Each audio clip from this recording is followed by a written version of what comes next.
From the city beautiful Chicago, Illinois, Comcast Sportsnet presents White Sox baseball. There's Paul Konerko, Alex Rios, A.J. Pierzynski and the Sox as they get set to butt heads with Nick Markakis, Brian Roberts, and the Baltimore Orioles. Hi, everybody, and welcome. With Steve Stone, I'm Ken Harrelson as we get set to bring you the finale of this three-game set, and it will be the rubber match. As you know, the Sox won the opener by a score of 7-5, albeit it was a very exciting ninth inning. They scored 3 runs and had the tying run at the plate with nobody out.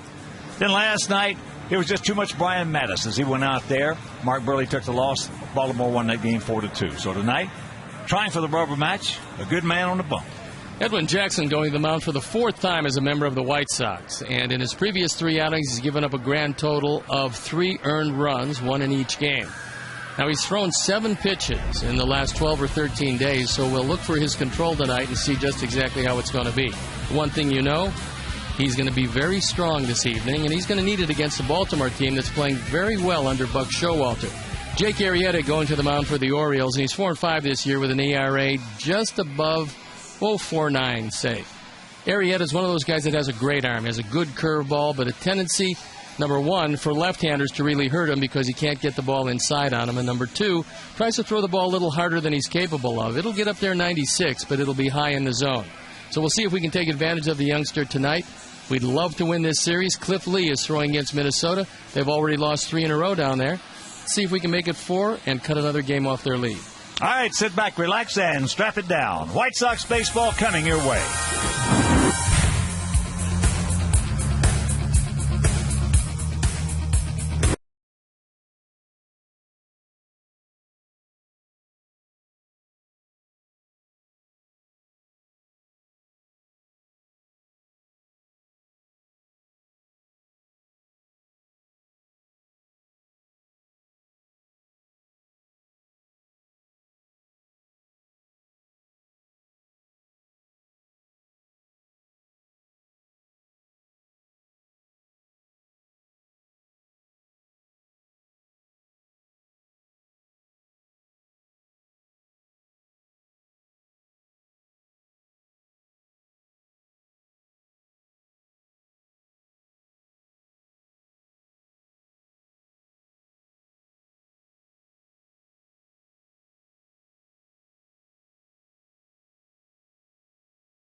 Outside as the White Sox close out a 3-game set against the Orioles with the series all even up at 1.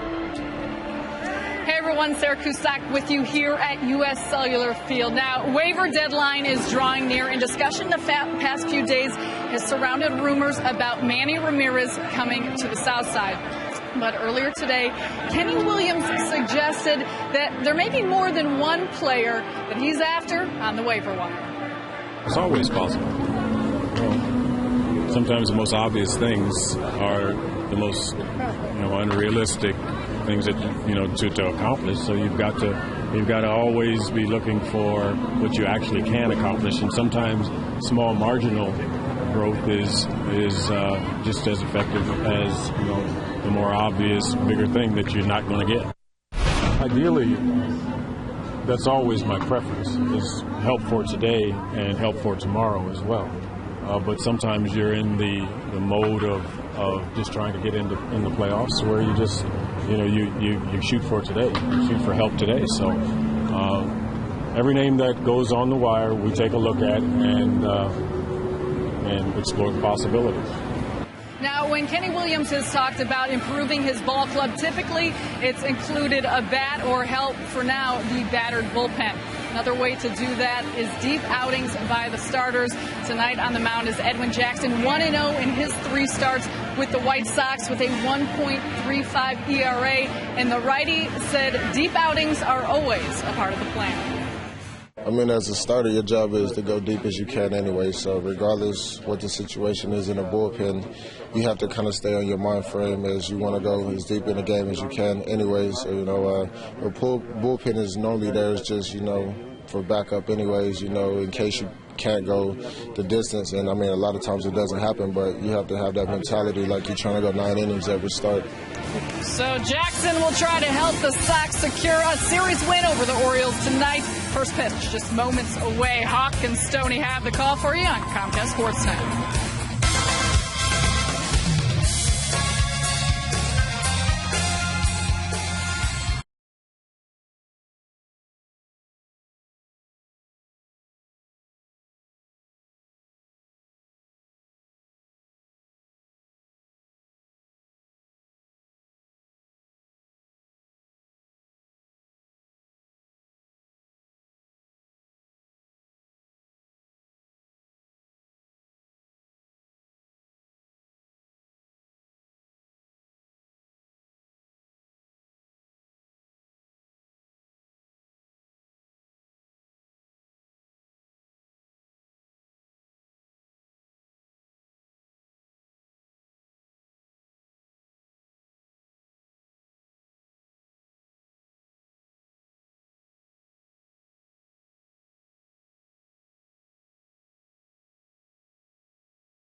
Sportsnet presented by Allstate.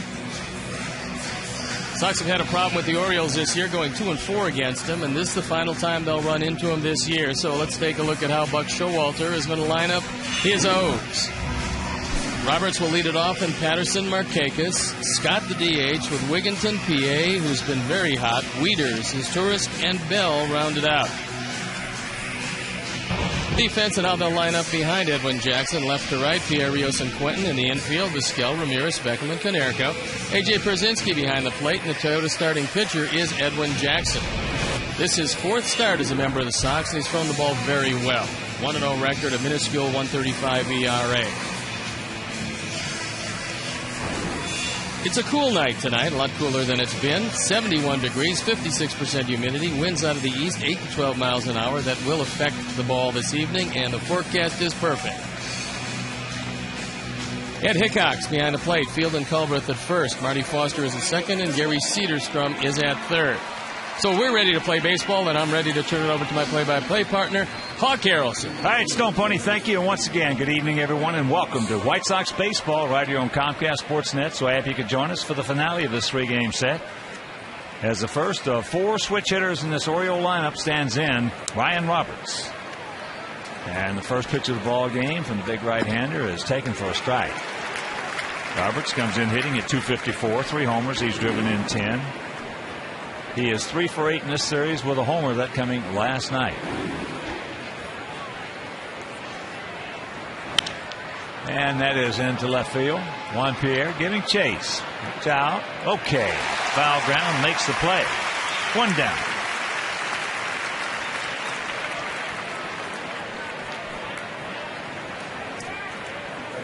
Orioles come in hitting at 258 as a club with a 4.90 team ERA. Baltimore 18-44 on the road. 27-38 at home.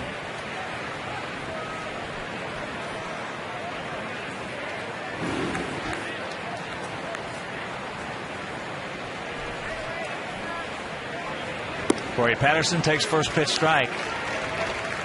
Stoney, that is so big for any pitcher, but especially a guy like Edwin Jackson.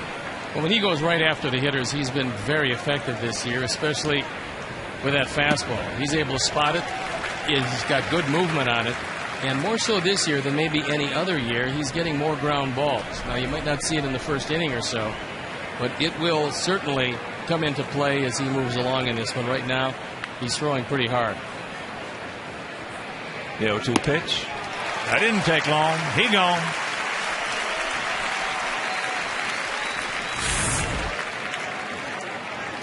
This throws that fastball. It's above the belt, and Patterson has no chance. He was just overpowered that time. So here's the best hitter on this ball club, Nick Markakis, hitting at 287, 8 homers, 44 driven in. Not good numbers for this guy. This guy is too good to have those numbers.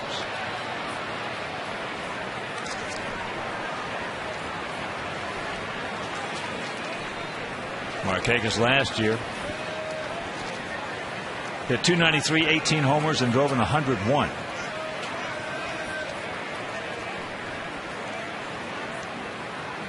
Outfield about equidistant, spread out slightly to the left as very quickly the count. That fastball at 98.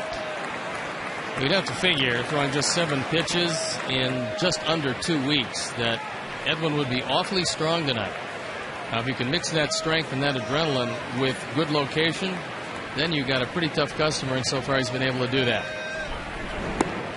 That's low. And here at beautiful US Cellular Field, 330 down the left field line, 335 down the right field line, 375 in the gaps, and 400 straight away center.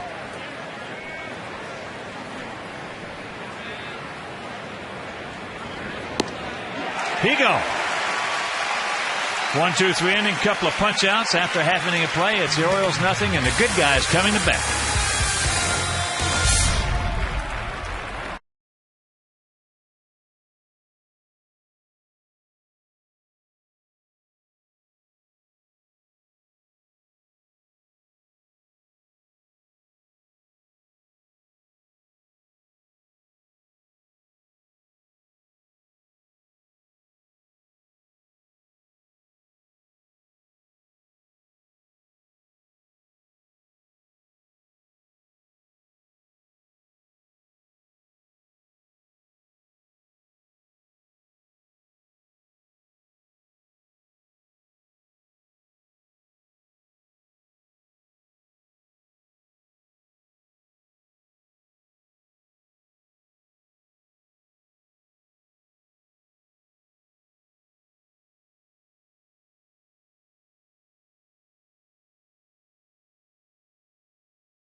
Leading off, and it's Vizquel, Alex Rios, Konerko, Quinton, A.J. Pierzynski behind the plate, Ramirez, Tien, and Beckham playing second and hitting ninth.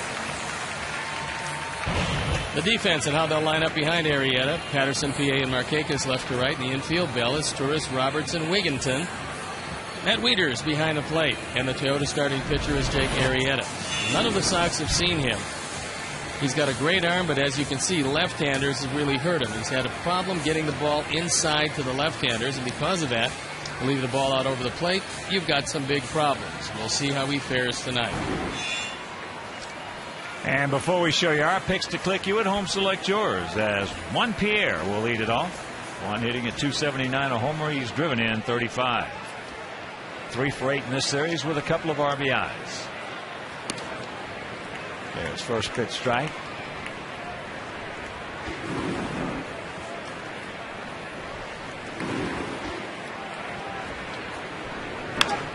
Watch out.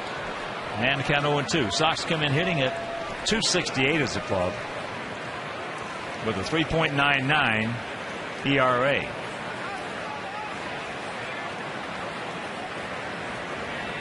Marietta, 24 years old, 6'4", 220. And the count 1-2. Baltimore comes in 18-44 on the road, having pretty much a miserable season away from Baltimore, and it's not that great in Baltimore, but winners of 4 of 6 against the Sox. There's a chopper, 2 hopper, 1 out.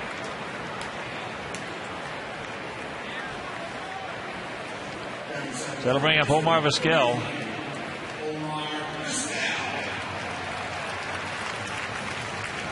Omar hitting at 291, a homer. He's driven in 23.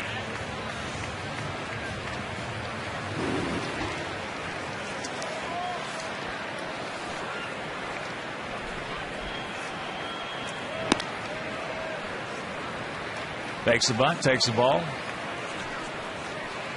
Arrieta, just 24 years old, a big guy, 6'4", probably checking in now about 225. And the count 2-0.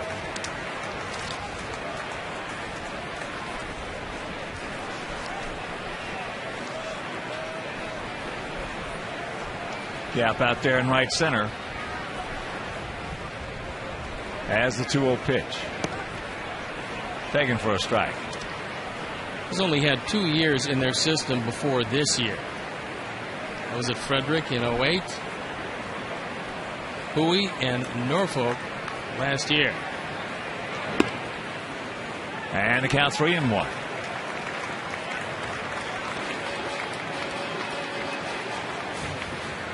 So he had the 2-0, took it. 3-1. Alex on deck. And that's ball 4. So 1 out, 1 on. Let's check out tonight's picks to click. And you can also play. All you got to do is turn into the Felco pregame live each night. See Ozzy's lineup. Then click on tonight. White Sox fans watching. They went with Carlos Quentin. Mike Leary, the Leprechaun, our producer, and the crew. They're going with Alex Rios, who's at the plate. Stone Pony's going with Juan Pierre. And Nick Palmer, Tony, and all the great folks out at Knollwood Country Club in Granger, Indiana, and I are going to go with Mark Tien.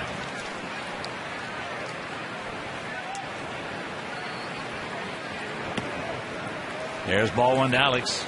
Alex hitting at 288, 17 homers, 70 driven in.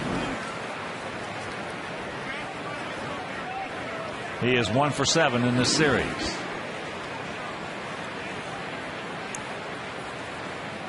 Outfield about equidistant, swung around to the left as that breaking ball misses. Now he's got the catbird seat. 2-0. Well, if Arrieta does indeed lose this game, it will be because of his lack of ability to get the ball over the plate. He came in now with 44 walks, only 37 strikeouts in 79 innings. That's not good. And the count's 3-0.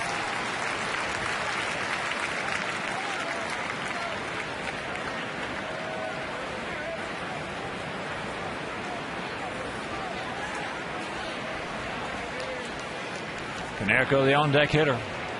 Yeah, deep out there in center. And that's back-to-back. Don't help him out. Weeder's going out there to try to settle him down. He wasn't even close to Rios. And so with 2 on in the first inning, the heart of the batting order has a chance to do some damage. And checking the slate of action, a limited slate around the American League. Other action will show Detroit at Toronto. Oakland at Cleveland, Minnesota down at Rangers Ballpark at Arlington. That's Liriano against Lee.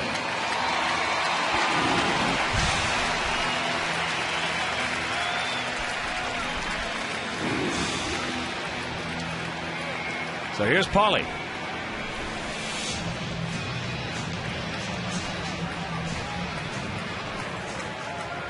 Pauly checks in at 314, 31 long ones and 87 knocked home. Sit on it, get it. He did, but he fouled it back.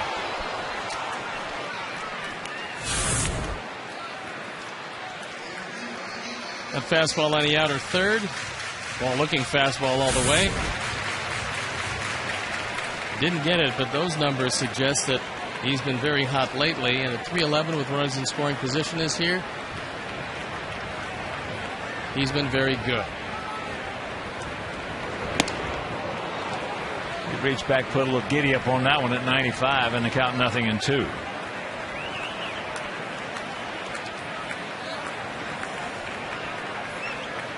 Marietta out of El Dorado Hills, California.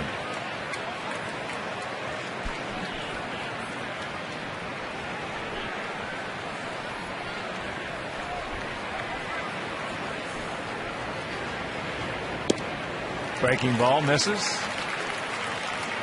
So this the fourth hitter. And if you're Pauly or Carlos Quentin or all those guys sitting over in that dugout, you got to say to yourself, this guy is a one-pitch pitcher. Well, he hasn't been able to hit with either the slider or the curveball yet.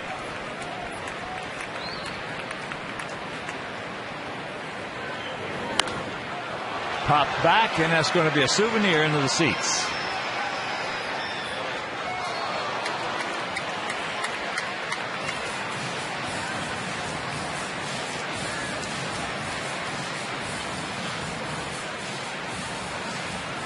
Count remains a ball and 2 strikes here in the bottom of the first. No score if you're just joining us.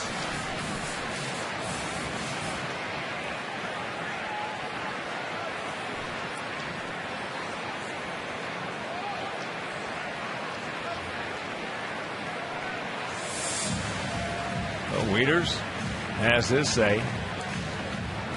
Well, he's somewhat worried about Omar Vizquel being able to pick up either location or the sign. So he went out, mentioned something to Arrieta. Could very well be that they'll go to this pitch at least without using sign.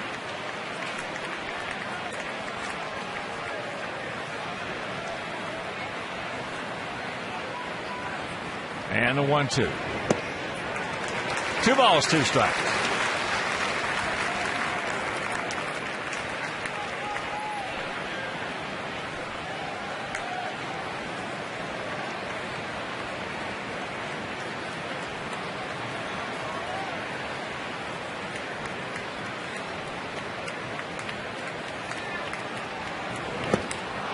Got him with a slider. 2 down. That's the first pitch other than a fastball that he's gotten close enough to be enticing, and that ball just disappeared off the corner. A good solid pitch. So here's Quentin hitting at 237, 24 long ones. He's driven in 78.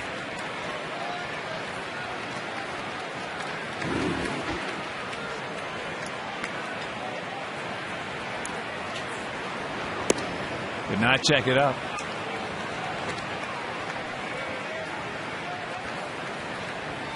Quick breaking slider.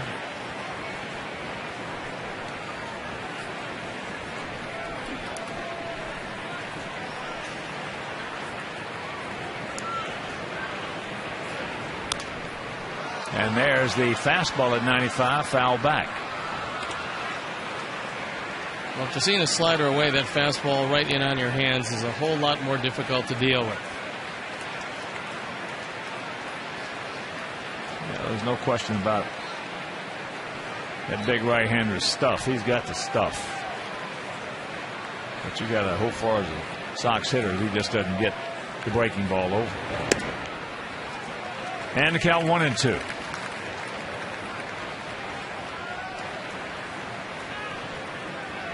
Minnesota in the top of the second. Runners at first and third. Nobody out against Cliff Lee.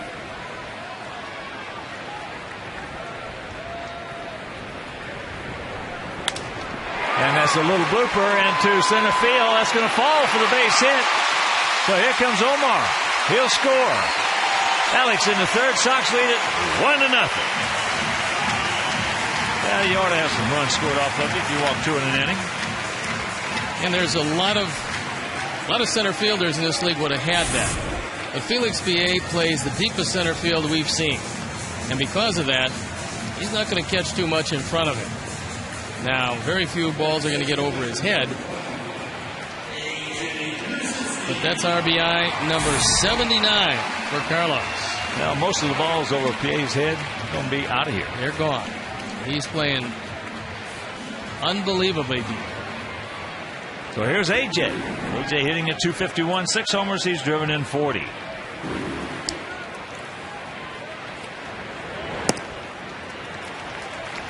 Takes ball 1 up high.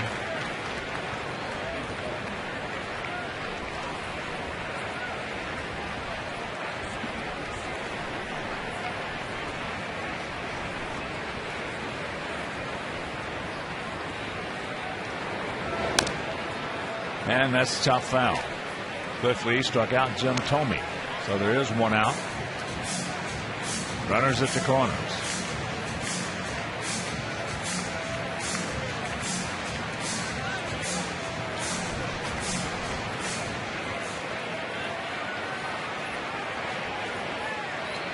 Come on, AJ. Need you right here, buddy.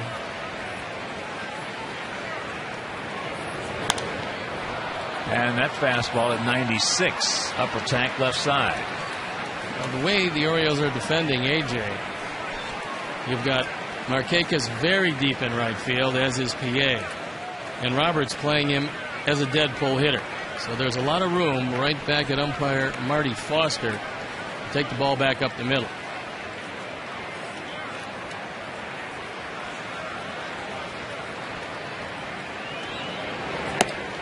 Takes it up, takes up high. Got to bury that slider down and in for a wild pitch.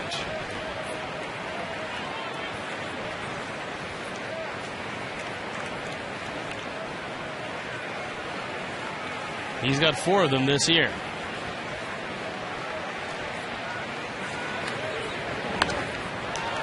AJ getting a piece of that one.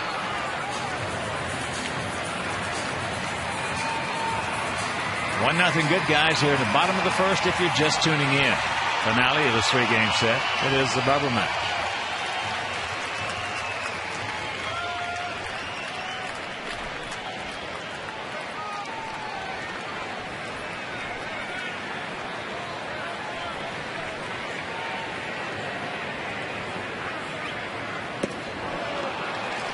He did not go. And a full count. Gary Cedarstrom, third base umpire. Last night had a good game behind the plate, even though we lost it 4-2. Minnesota leading Texas 3-0. I believe Delman Young hit a 3-run homer.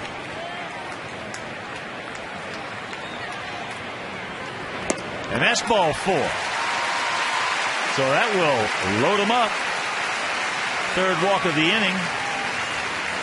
And bring up Alexei.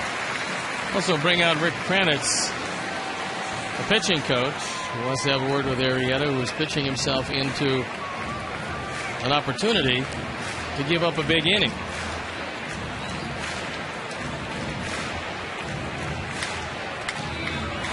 Now, as we mentioned, if it's a hitter, you just got to go up there. If he gets 3 breaking balls over, just tip your grab some bench. He's having a hard time getting 1 breaking ball over. That's why you go just dead red and just convince yourself he's a 1-pitch pitcher.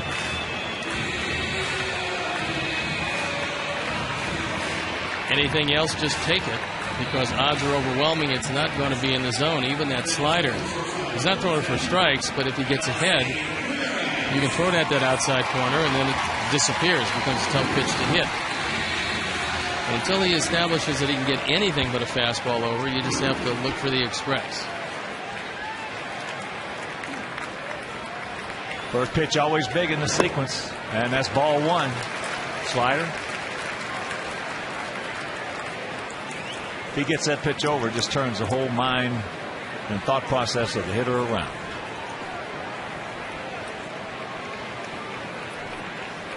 Like I say, looking for it. And a good check right there. A lot of times when you're looking dead red like that, you get a fastball just in off the plate. A lot of guys are going to be hacking at it. Meanwhile, the count 2-0. Now zone him in, reel him in, and touch him up. And that's high. Mark Teahan on deck.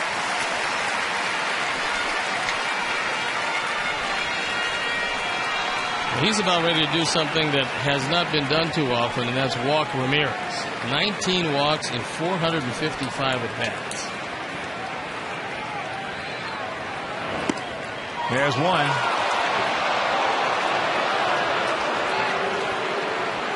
It looks like he still has a lot of nuances of American baseball to learn.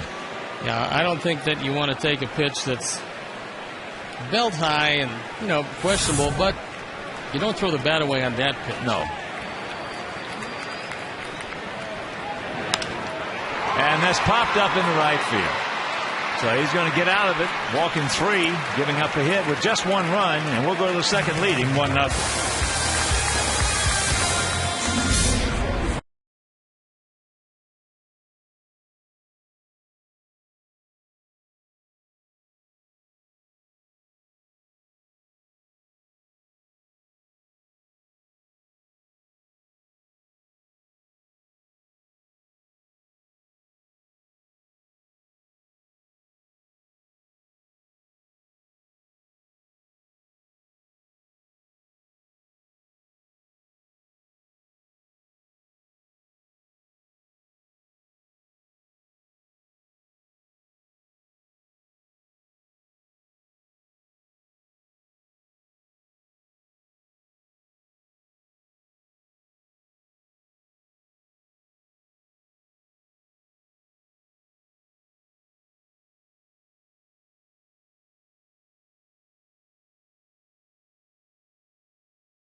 Side Bobby Jenks, who's the biggest key to the White Sox bullpen with Matt Thornton and J.J. Putz on the DL.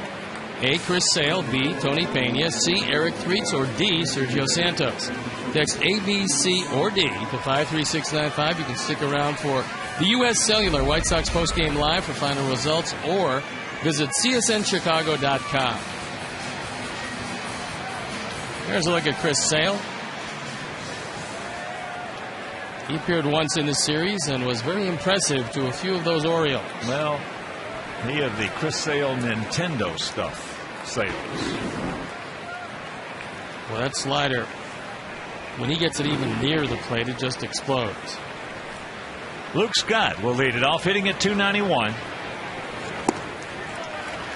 He's got 25 homers, but only 59 RBIs with that .291 average and 25 long ones. That's unusual.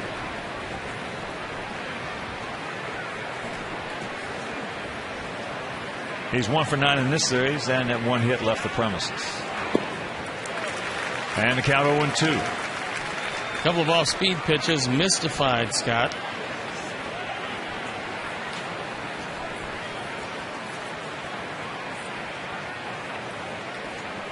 Don Cooper looking on at one of his many proteges. He gone. That didn't take long. Third consecutive strikeout for Jackson. Third straight off-speed pitch had Scott well out in front of it.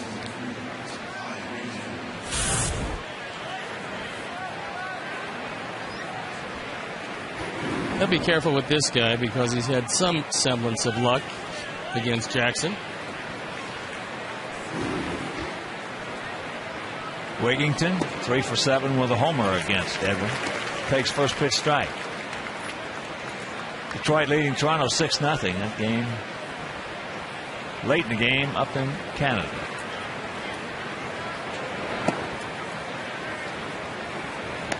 Dodgers beat Milwaukee 7-1 at Miller Park.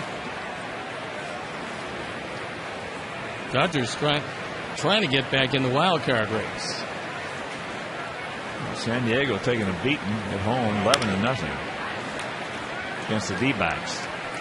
The Dodgers came in 12 back in the division, so with Colorado and San Francisco as well as San Diego ahead of them, that's not how they're going to make it. However, the Dodgers came in 5.5 games back in the wild card, and they might believe they still have a chance.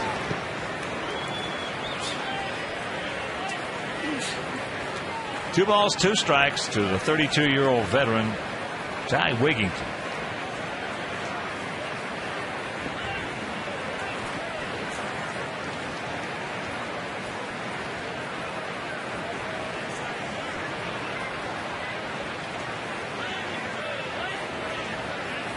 The 2-2. Checks it up, full count.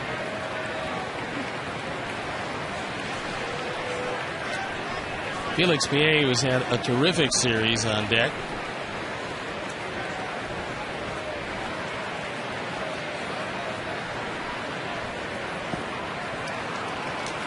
And he walks him. So the first Oriole base runner.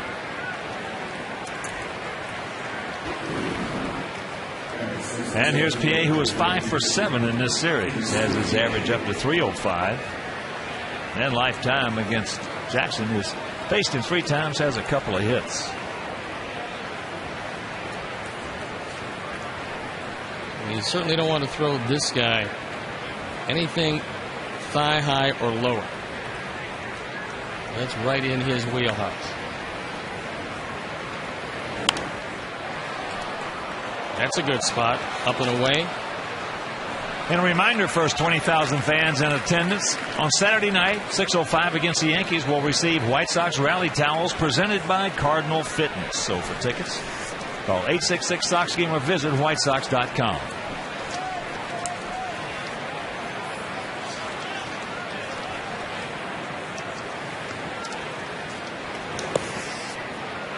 One and one to count to the 25-year-old outfielder. Adam Jones was hitting the left shoulder blade in the opener. He missed last night. That can be a very, very sore and harmful to your swing injury. And that pitch fouled down. So the count 1-2.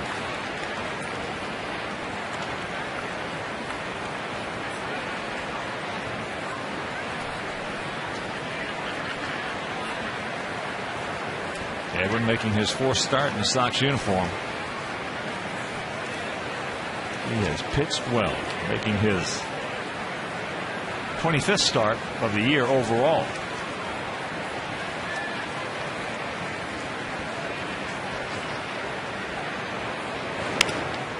There's a shank.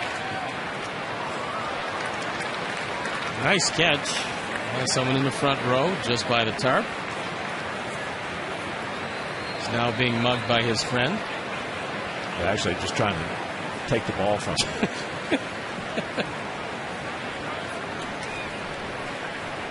Friend is telling him he would have had it if you hadn't have interrupted the path of the ball.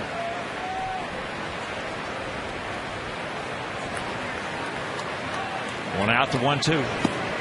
He gone. Fourth strikeout for Edwin. 2 down. See where AJ put that glove. He wanted it upstairs. Jackson tonight with an explosive fastball just throws it right by Piet.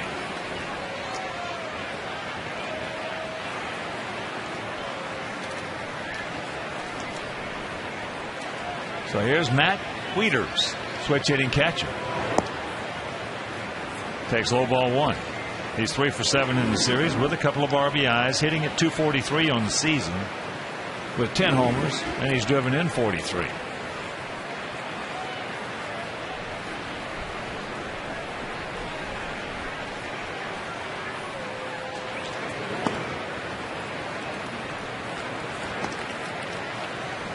Two and 0 the count. Just joining us, Sox leading 1-0 here in the top of the second inning.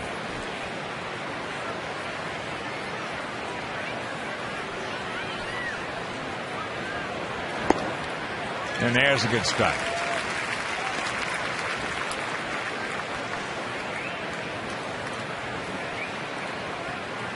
Leaders out of the University of North Carolina, Asheville. Biggs, switch hitting catcher.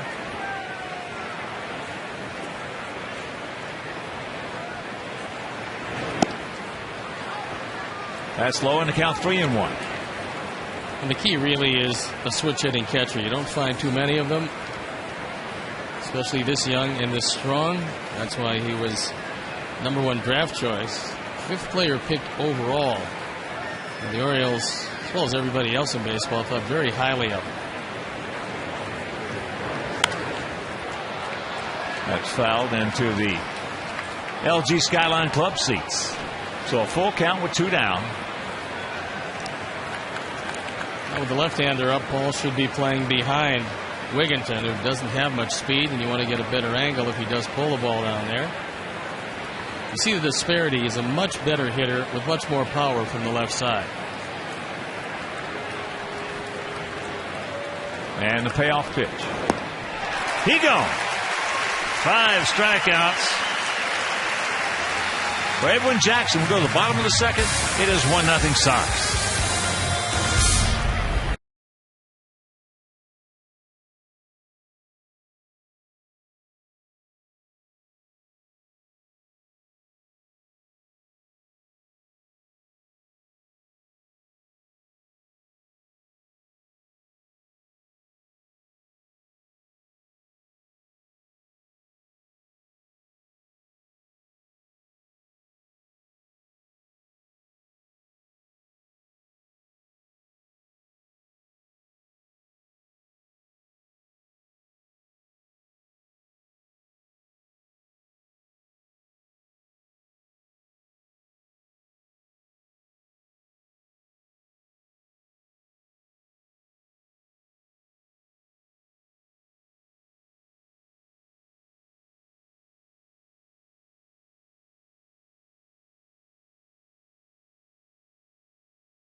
Don't miss the action. Call 1-800-XFINITY today.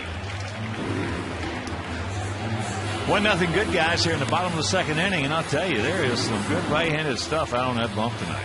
Well, there's no doubt that Edwin has as good a stuff as we've seen, and this is 4th start as a member of the White Sox. As far as Arrieta is concerned, when he gets the ball over the plate, he's tough to hit.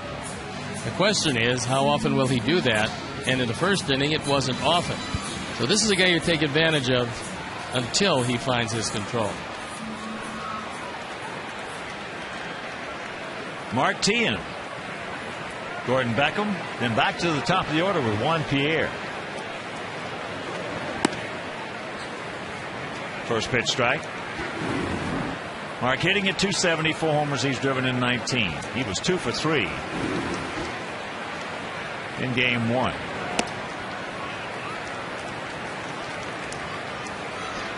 In fact, he had the big base hit in that ball game besides Beckham's 3-run homer. It was a double. Set the whole inning up.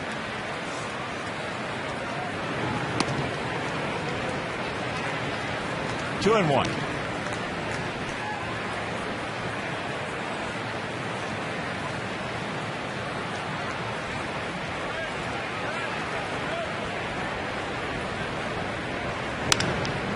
There's a chopper 2 hopper, Brian Roberts.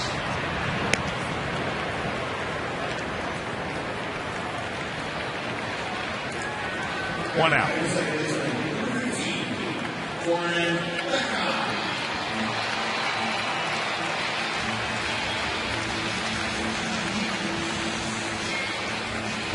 So here's Gordon, 3 for 5 in this series with a couple of homers, and he's knocked in 4. Had the big hit, as I just mentioned, that 3-run homer in game 1. And that's into right field, right at Markakis.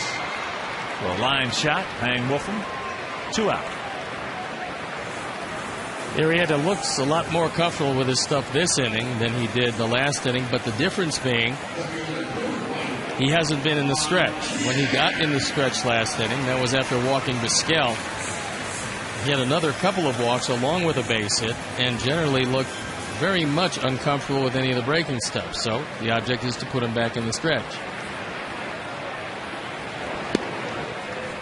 First pitch. Strike.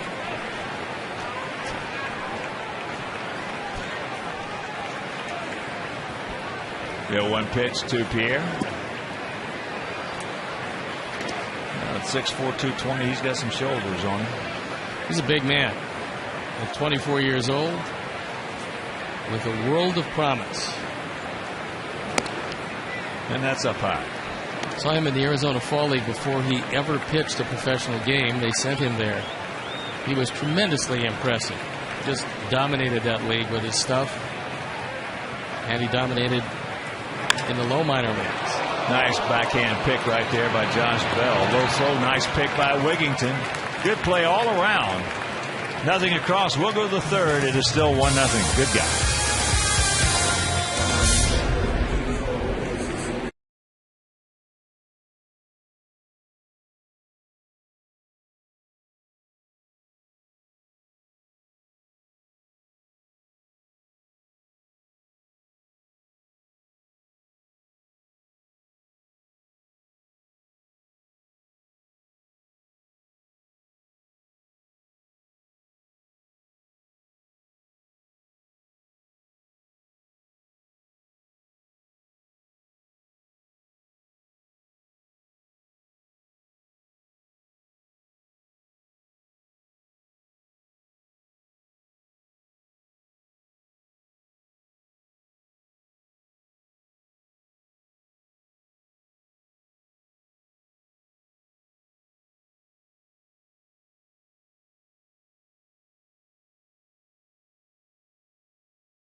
Christine O'Reilly, the lovely lady on the end, and we're going to talk about two things I really love, salsa and stars, and talk a little bit about the Ozzie Guillen Foundation.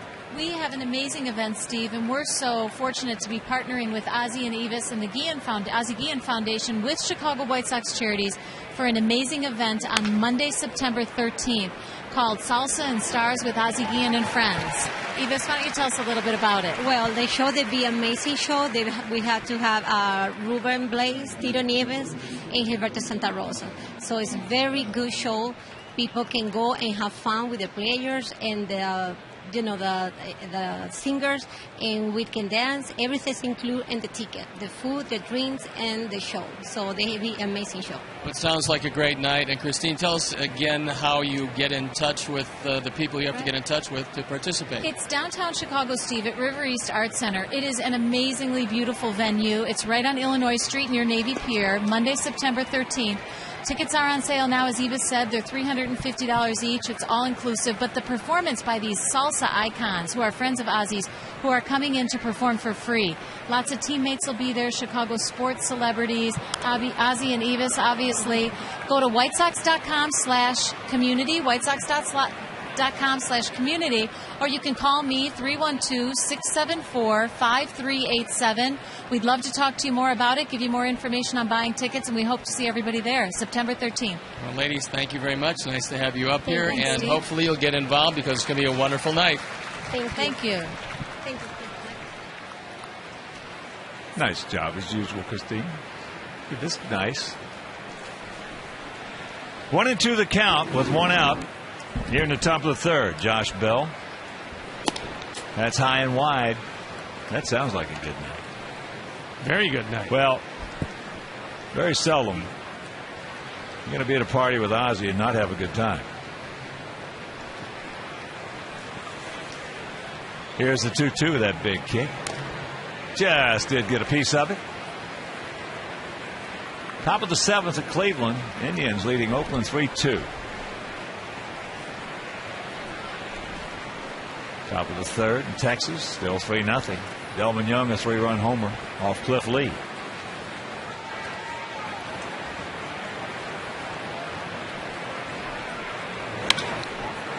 Two hopper, Paulie. So that's out number 2.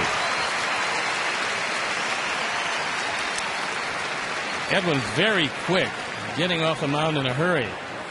And he knows he's going to get a very good, solid throw from Paul Konerko, who is ranging to his right.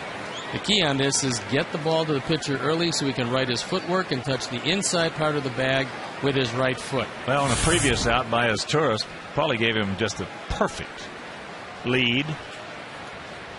Got to get into him as quick as you can so he can get his bearings straight. Not hit the corner of that bag and break an ankle. Brian Roberts.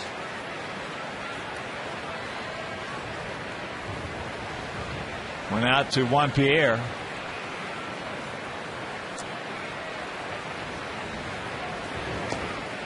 And the count 2-0.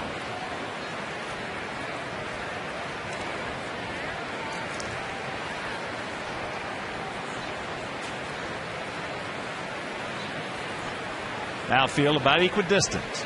Spread out slightly to the left. Vizquel way back and way off the line at third. And the 2-0 pitch to Roberts. 3-0.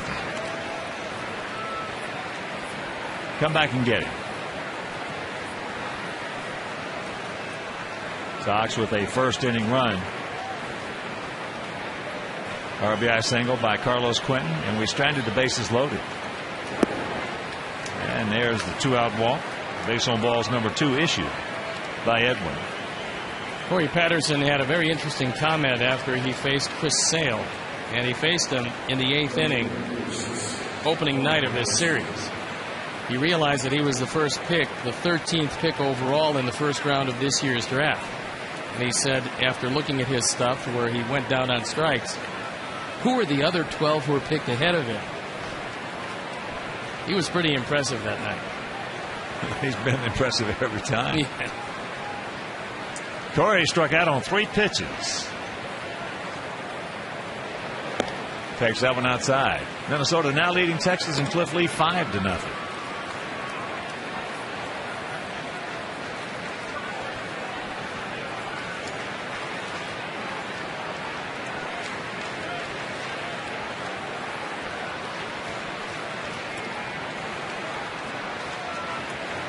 Roberts 6 for 8 in stolen bases. And the count evens at 1 to Patterson. Roberts' back has been bothering him somewhat, and he's been hesitant to steal a great deal. Obviously, when you have to make that head first dive, you are going to jar that back.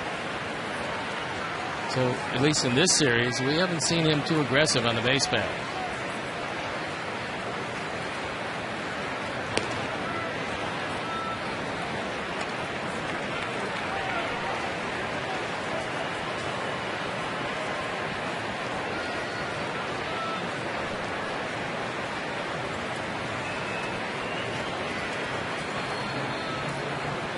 Outfield, about equidistant, spread out, slightly to the left. And that pitch is high, and that's going to be trying to come back. Couldn't get there. He got it. Or did he? He got it. Yes, he did. What a catch by Juan Pierre. Goes into the crowd. What a play. And that'll retire the side. We'll go to the bottom of the third, still leading 1-0.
One of those hands to be able to make this play as Juan goes over toward the stands, balancing himself on his left hand and putting it away with his right.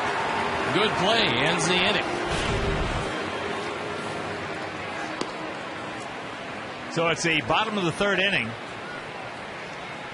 It'll be Vizquel, Rios, and Konerko. Omar walked and scored back in the first inning.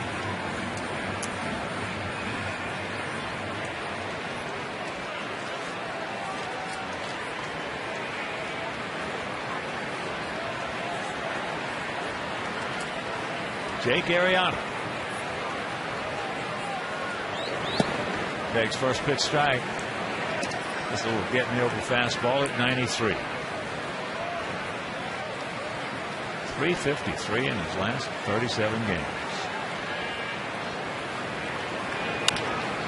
Little chopper, three hopper. And that's out number one. And a reminder, tomorrow night, 7:10 p.m., Sox against the Yankees, first of that three-game set.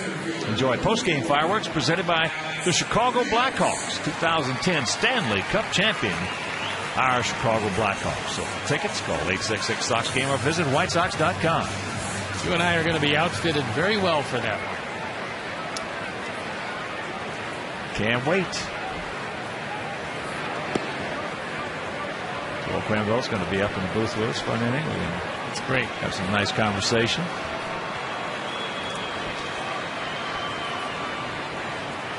Alex walks back in the first. Now he singles into right field. So good speed aboard. He has 25 stolen bases.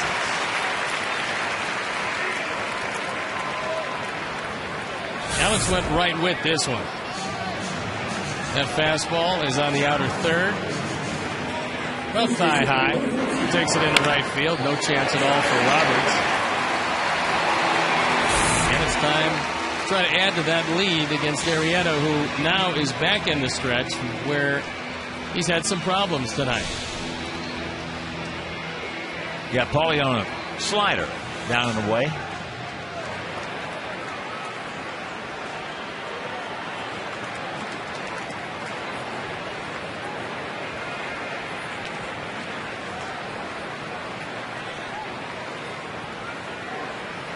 First and 30 in Paulie.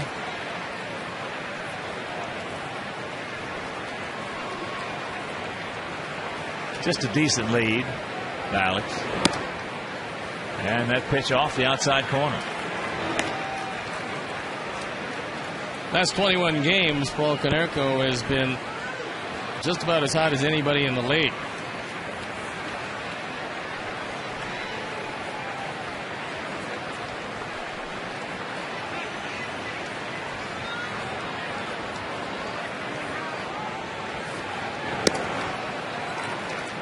And the count 2-0.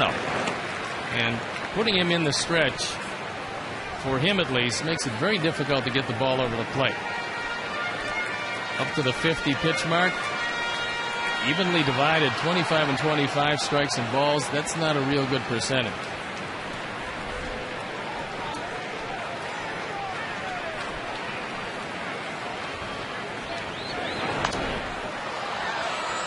Paulie was looking for it, got it, and just underneath it.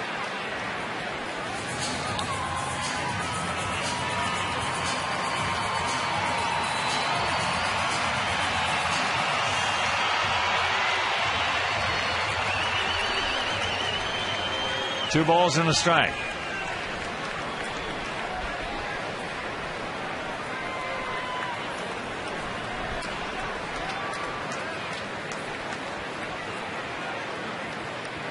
There goes Alex. Throw by Wieters. Not in time. Number 26 for Alex. It was a good throw by Wieters. He got rid of it as quickly as you possibly could, but Alex just got too big a jump on Arrieta. Take a look at the jump he gets. Arrieta's slow to the plate. Wieters makes a good solid throw. But Alex there, and the call by Marty Foster. He didn't beat it by much. Wieters made it a lot closer play than it should have been.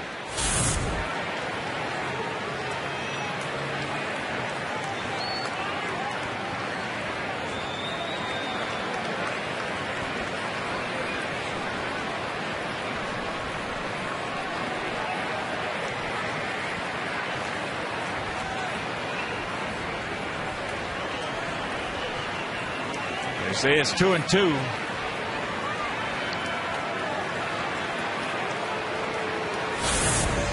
Take a look at that last pitch. Paulie thought that ball was high, and Ozzie barking out at Ed Hickok.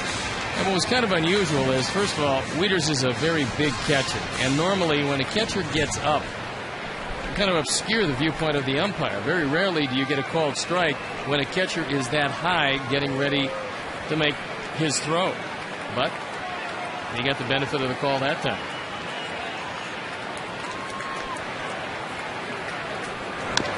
And that's chopped just over our dugout. First throw.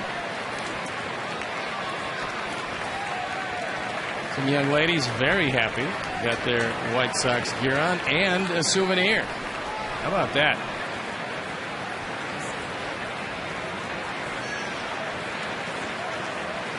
Both outfields, for the most part, playing everybody straight up, spread out.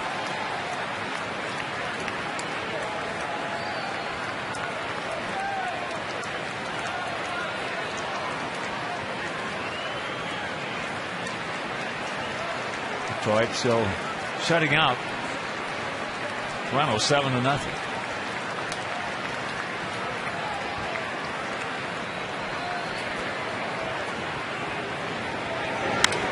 That ball hit into the gap. Nobody's going to get that one. They will cut it off as Alex picks up the stolen base and now scores on the single by Konerko, and it is 2-0 Sox.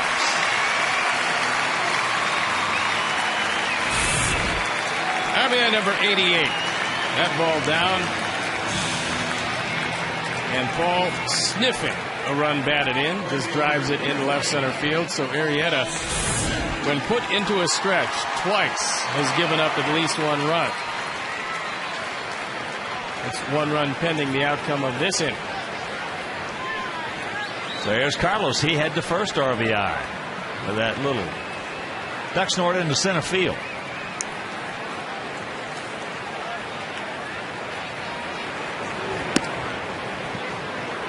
Takes that fastball strike. 0-1.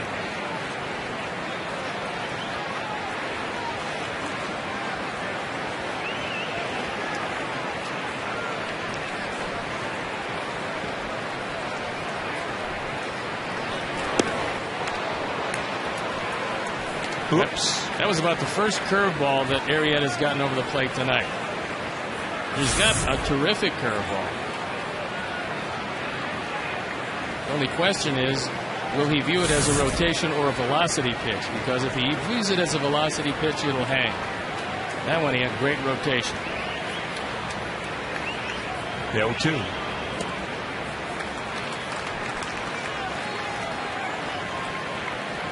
A.J. Pierzynski on deck.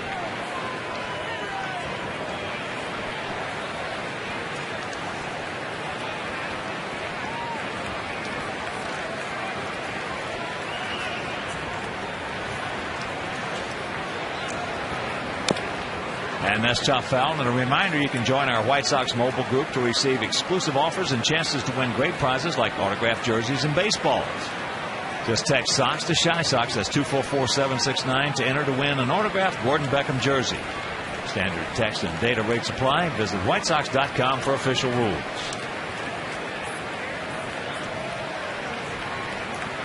And once again, the 1-2. Gas upstairs.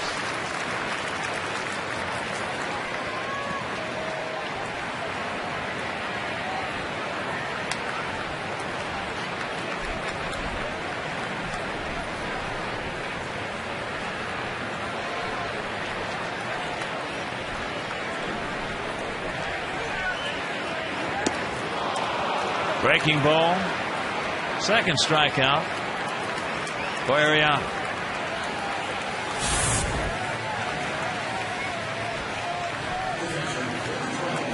That curveball is starting to come to him now. And he made 3 very good pitches with the curveball to Carlos Quentin, the third of which struck him out.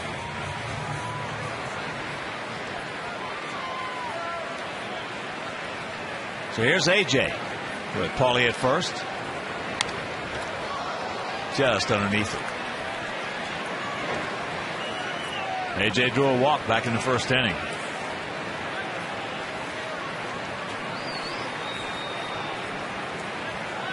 Arrieta has walked 3, all those coming back in the first inning.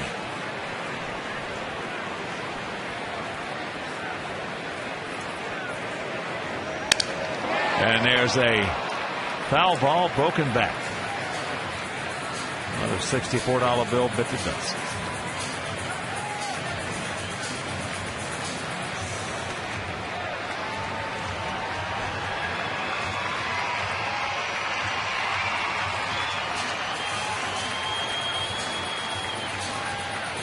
Come on, A.J. Good 2-strike hitter right here, buddy.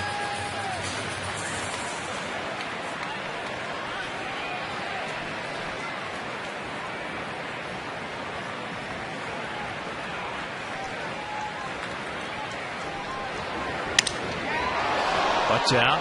And another $64 bill. 128 so far. And counting.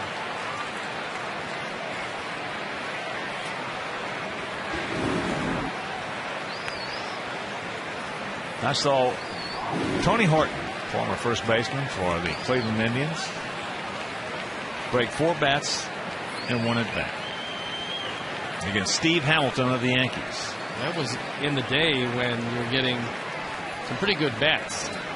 Ash. And that's another foul ball. Four bats, 1 at bat.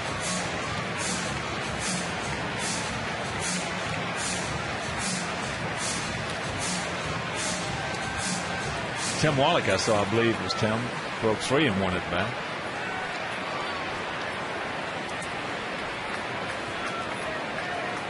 Two out, the 0-2. And another chop foul.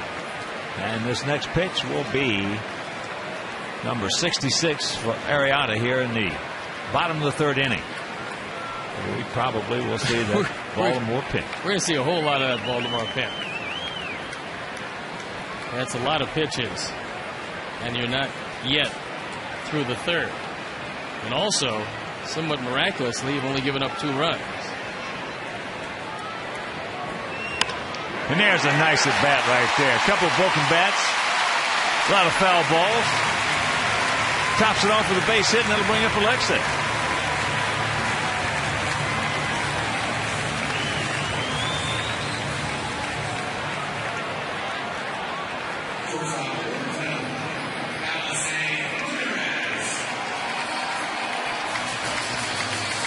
Alexei with the bases loaded had a 3-0 count. Through strike 1. Then on the 3-1 pitch, he popped it up into right field.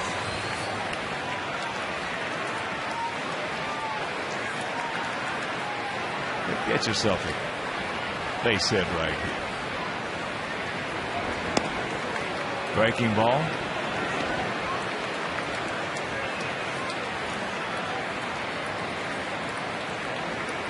Last 18 games, some pretty impressive power numbers for Alexei.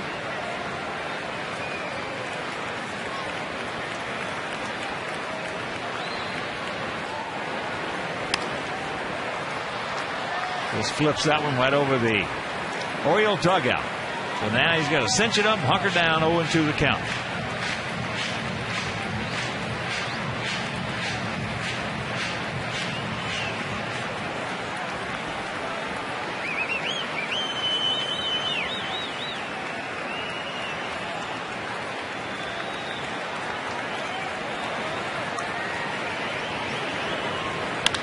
And there's a shot base hit. Thank you very much. Paulie being waved around. He scores, and it's a 3-0 Sox lead. Got himself an 0-2 offering and hammered it.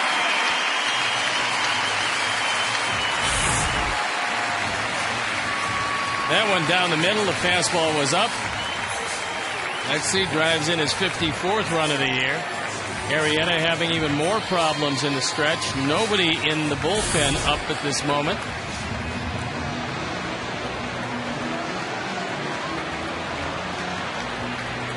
Don't stop now, boys.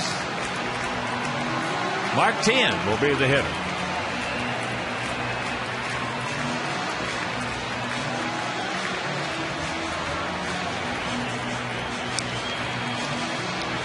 And a reminder, you can enjoy a day here at beautiful US Cellular Field with your family and your friends. Individual tickets for the White Sox are on sale right now. So for tickets, visit whitesox.com or call 866-SOX-GAME.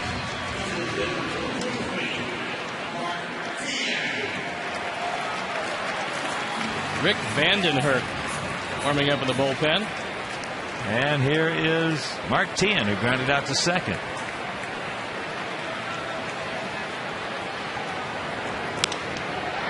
That's a little flipper in the left field, but Corey Patterson's there, will make the catch. And that'll retire the side, but the Sox put a 2 spot up there on the board. We'll go to the 4th leading 3-0.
Taco Bell, open 1 a.m. or later. Top of the fourth inning in the 3-0 Sox lead. It'll be Markakis, Scott, and Wigington to face Edwin Jackson.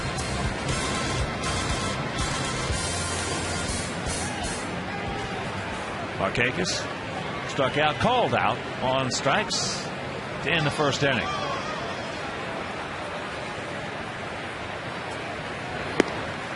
Takes that pitch low and away.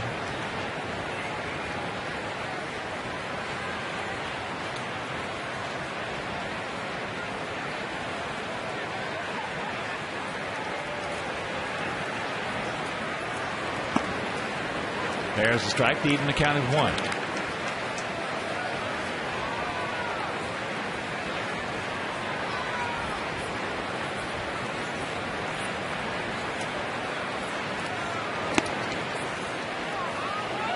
Just off the corner. 3 runs, 5 hits, no errors for our Sox. No runs, no hits, no errors for their Orioles. And the count evens at 2. Markakis trying to chase that high fastball. Didn't catch up to it upstairs. And tomorrow, first of a 3-game set against the Yankees. Freddie Garcia against A.J. Burnett. Beckham, and he planted. High throw. It's going to go as a base hit E4.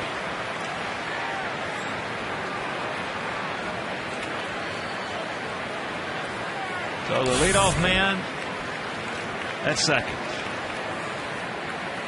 Gordon just couldn't stop his momentum and plant his foot. Look how many steps he takes after he catches the ball. Way too many to then think about throwing a very fast Markakis out of first base. Eventually, with that many steps, he's going to learn to put that ball in his pocket. Yep. He's still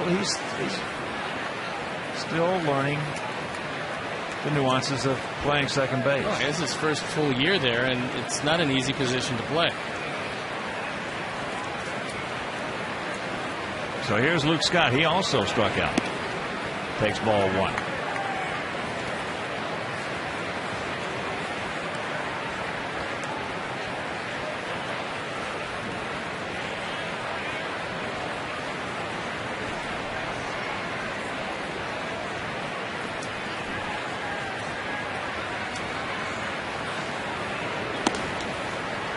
And count 2-0. Well, when you're as competitive as Gordon Beckham is, you just think that you can make anything. And that is always not the case.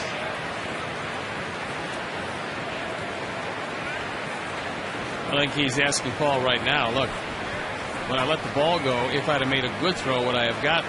The answer was no with that many steps. However, he was able to grip the baseball immediately and take a couple of less steps. Yeah, he could have gotten him at first, but that was not the case.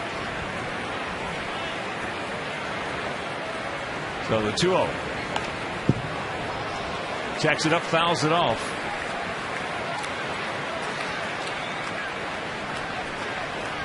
Scott now 4 for 16 lifetime against Jackson. And over 4 hits, 3 of them stayed in the park. He got him easily the first time on a steady diet of off speed and breaking pitches.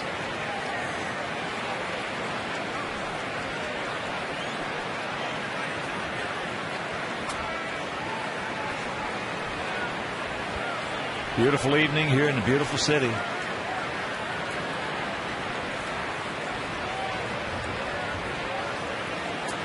As the Sox trying to take the rubber match of this 3-game set. We're going to have spectacular weather the entire homestand. 2-2 the count. That's a straight change, a little higher than he would like, but it was not the location but the velocity that fooled Scott.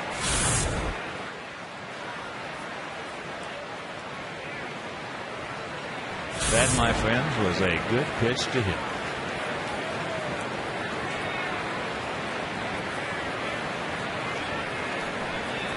Gap out there in left center. And the 2-2. Nice block by AJ.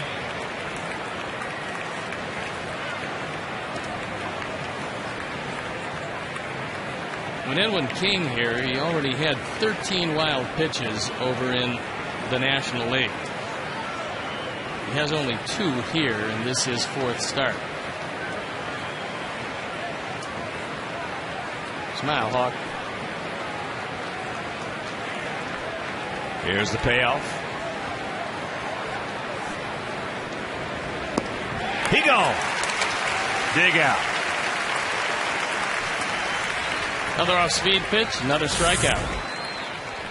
Scott so geared up for the fastball that on the changeup and the breaking ball, he's way, way out in front of it. So here's Wigington. Edwin got ahead of him in the count back in the 2nd inning and then walked him.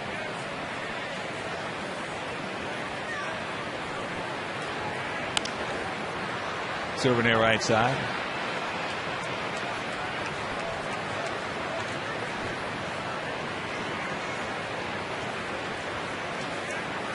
We mentioned Freddie Garcia against A.J. Burnett tomorrow night. On Saturday, Johnny Danks against C.C. Sabathia. And finale of that series and this homestand on Sunday, Gavin Floyd against Ivan Nova. There goes the runner. And A.J. thought he had a shot at him, but he couldn't get the handle.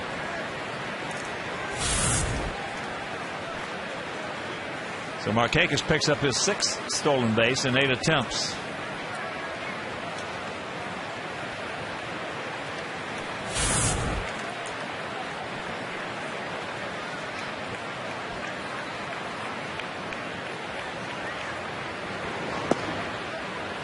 And the count moves to 1-2 to Wigington. Ozzie has the infield back, trying to stay out of the big inning to concede the run 3 runs up. There you look at the defense.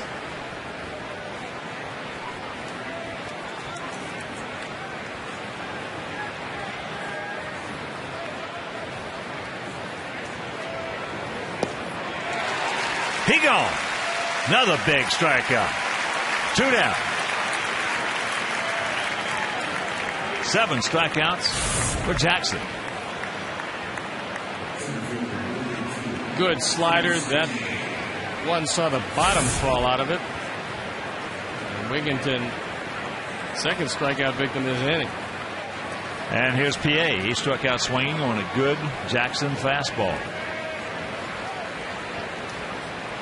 Then after that series against the Yankees this weekend, Sox will embark on next to the last road trip of the season.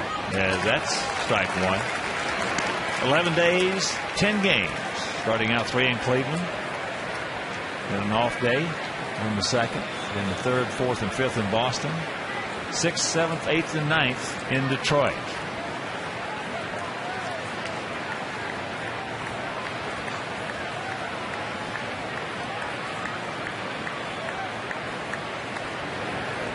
And the count 0-2.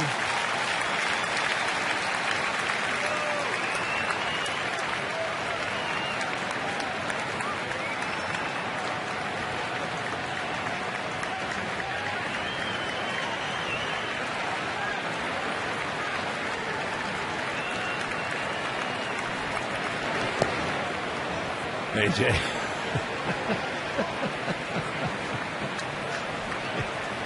He's fun to watch, trying to deke Markakis 3rd. And thinking that he lost the ball. Yeah, you look behind him, thinking that Markakis would believe the ball got by him. And that ball's tough foul, so the count hangs at 1-2 with 2 down here in the top of the 4th inning. That little ground ball base hit, infield variety by Markakis, the only hit for the Orioles.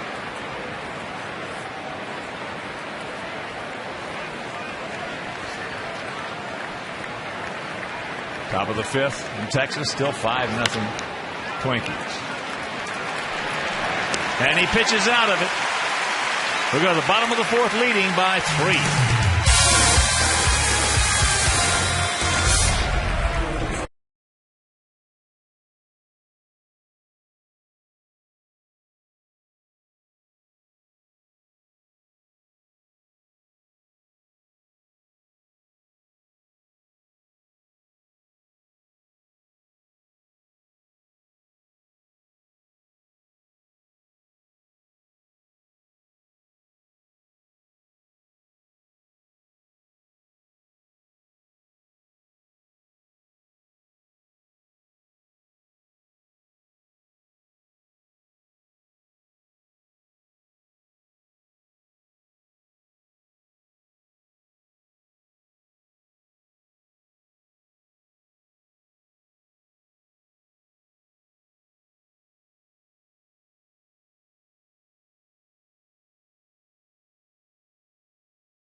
What pitcher who played for both the Orioles and the Sox was inducted into the Hall of Fame in 1985?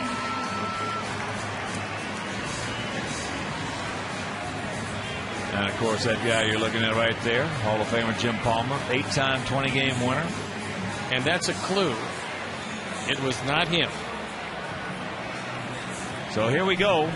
Bottom of the fourth. Gordon Beckham to lead it off. He's 0 for 1. He hit a line shot right to Nick Markakis in right field.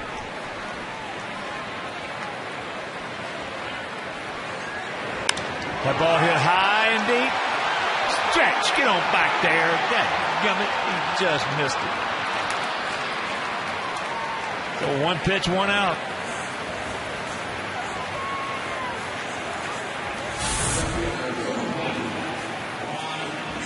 Sitting on a first ball fastball and didn't miss it by much.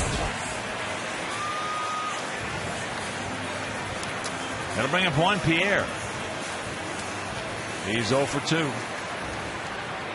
Grounded to second and grounded to third.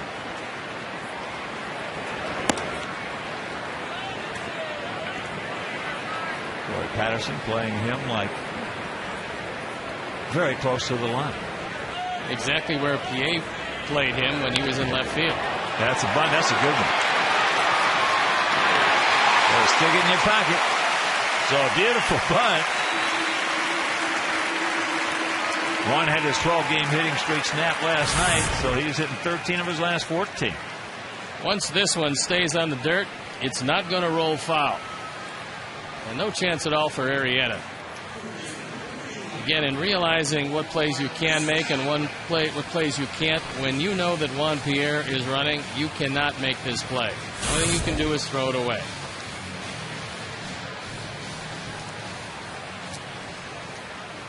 That'll bring up Omar. He walked and scored in the first. Led off the third with a ground ball to short. First and third in Omar.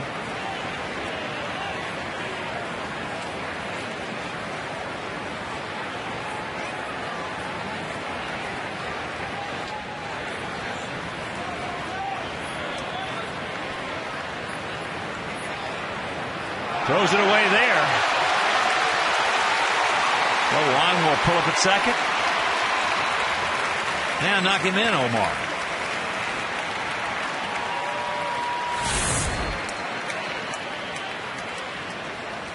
He wasn't going to get him.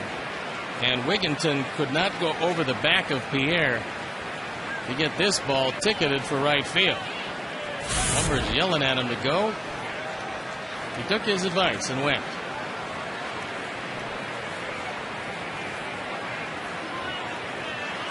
Juan taking a look at the outfielders, which is what you should do on every pitch. Gordon Beckham does the same thing.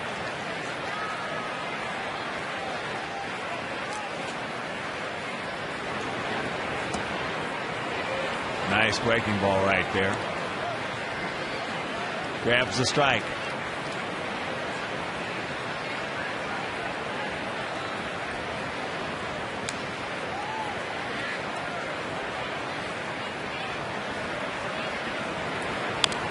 And that pitch fouled back. Boy, the upside on this Jake Arrieta is huge. He is a good looking young right-hander. He has got a great arm. Big arm.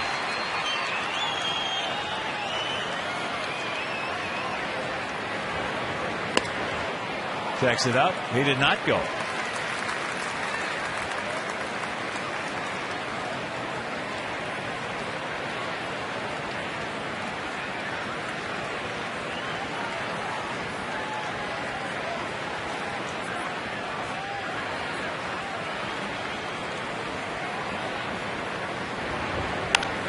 There's a shot caught by Wigington. Boy, he has made some good plays against us this season. Well, he saved a run and quite possibly took away a double. As Omar tries to take it down the line. Wigington right there. Thinking about throwing to second base, but on the transfer, he drops the ball. Field and Culbreth said, however, that it was on the transfer, so he was out. Well, he made a few good plays against us at Oriole Park, especially on a couple of real tough picks. Alex can get it. Alex has walked. Then last inning he singled, stole second, and scored on the single by Canerco.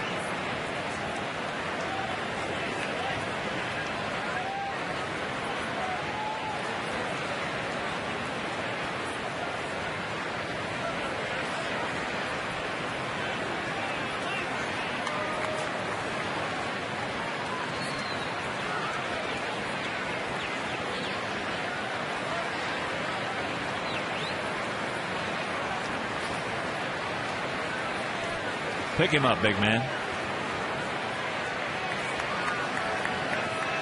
There he goes. And that is stolen base number 50. Well, Arrieta allowed him to get a running start. And wisely, Alex didn't even think about swinging because Juan was 3/4 of the way down before the ball got to Wieters. Well, it might help him being on third base get that curveball up a little bit. Well, that slider up a little bit. One advantage for Arrieta is now he doesn't have to work from the stretch where he didn't appear to be the most comfortable. 80 pitches, and this is the 4th inning.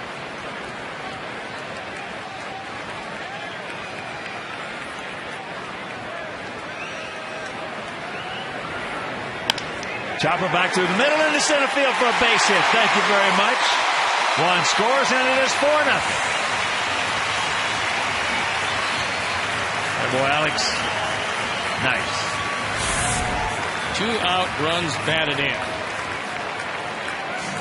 Pick up the ball club anytime you come through like this, and Alex has done it a lot this year. RBI number 71, a perfect night for him so far. Nice dive by Asturias, only the ball was in the outfield when he dove. Stone Pony, you cannot get on the highlight reel standing up. No, it's true. You've got to be diving on the ground, hitting walls. As here's Paulie. 1 for 2, that big RBI single last inning. Takes breaking ball strike.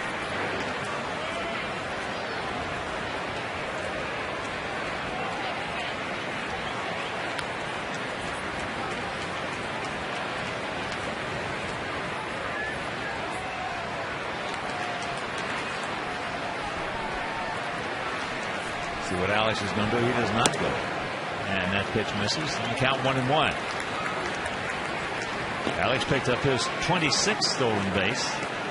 last inning. Vandenberg up once again as the pitches are starting to pile up, as are the runs on Arrieta.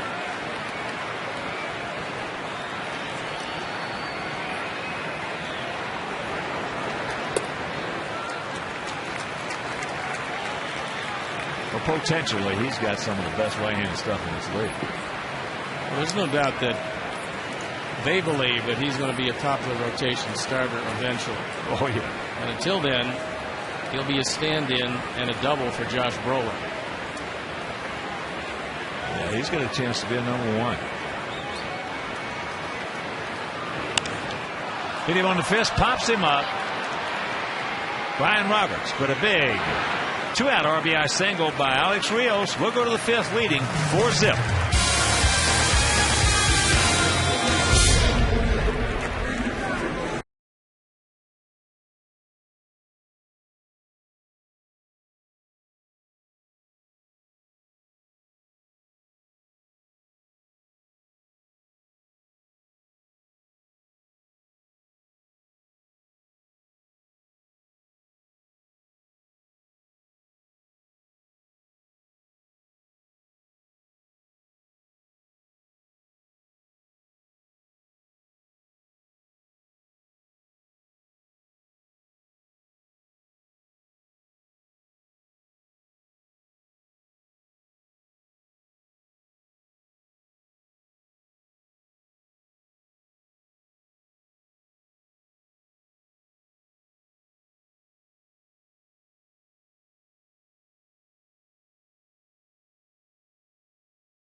And if you're the 500th texter, you could win $5 footlong subs from Subway.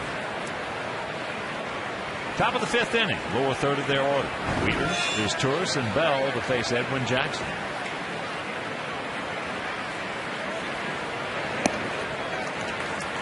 Wieters, the strikeout victim, back in the second inning. He's joining us. Edwin's giving up that one little scratch infield hit last inning. Markakis, that has been it. He's walked 2 and has 7 strikeouts.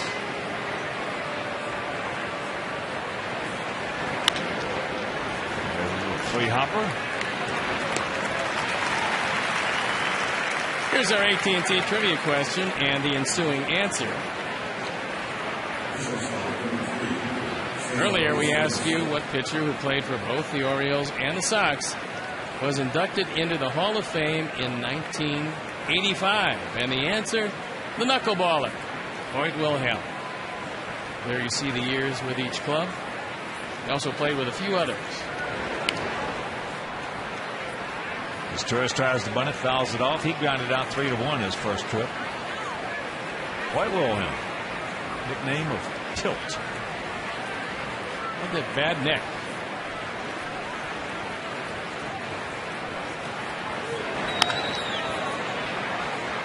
Alexei, the pirouette. Nice play, Alexei. 2 down. Did the 360 spin and got it there just a step ahead of his Turris. This ball looked like it was going to be a base hit. Alexei takes his time. He's got a strong arm and gets it there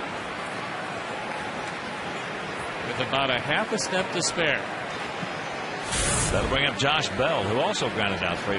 Well, the only guy that I ever saw that had a knuckleball that even approached, that even came close to Hoyt Wilhelm, was not a pitcher.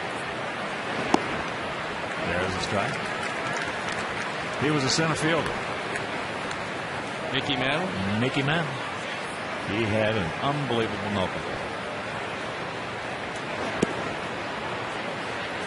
I played against Dwight, what, 6 years, I think it was. Had one base hit. And there was a little ground ball in the hole between third and short that Pete Ward was playing third. But I don't think the ball even got to the outfield grass. Pete just couldn't get there. It's just impossible to follow that ball. I mean, the good knuckleballers, and I faced Phil Necro, you just looked at it. The catcher couldn't catch it. The pitcher didn't know where it was going. So how in the world could you possibly try to hit it with a bat when it was fluttering like a butterfly? Here's the 1-2. I hit against Phil a lot.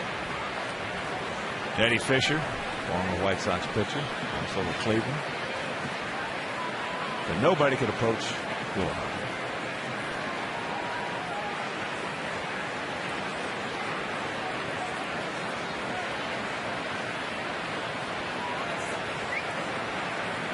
Two out and the 2-2 pitch. He gone. 8 punch outs. We're halfway home, leading by 4.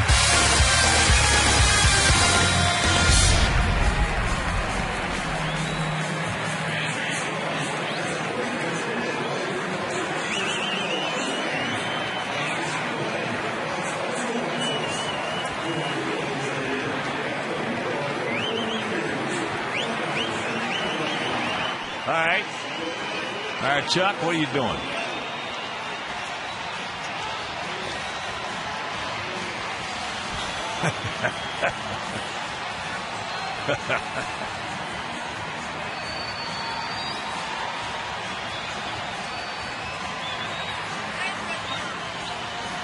What? Turn that up a little bit, Doug, will you? All right, Chuck, he's a little low. And I don't want to miss a word he says. Yeah.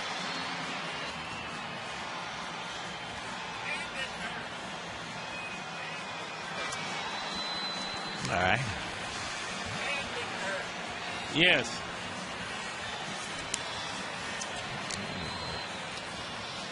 Okay.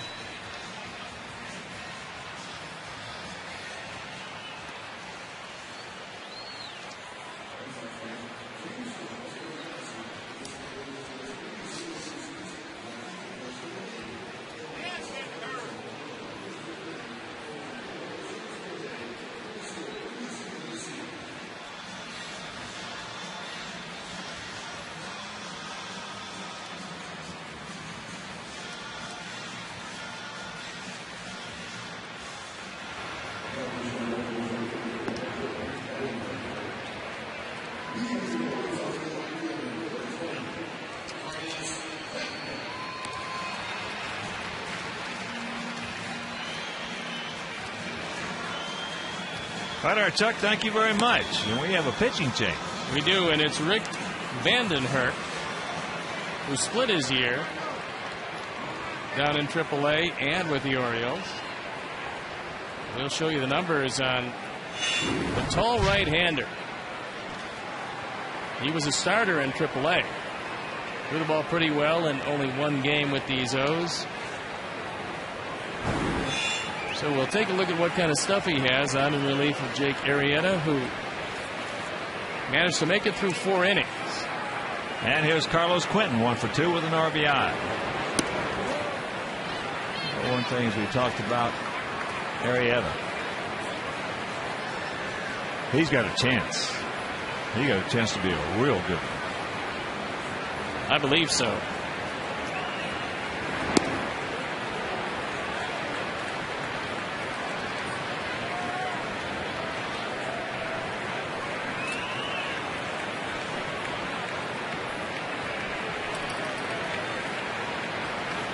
One pitch. No chance on that one. Final from Toronto, 7-1 Detroit.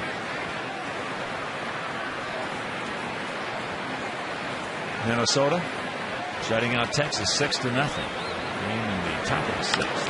There's a shot base hit.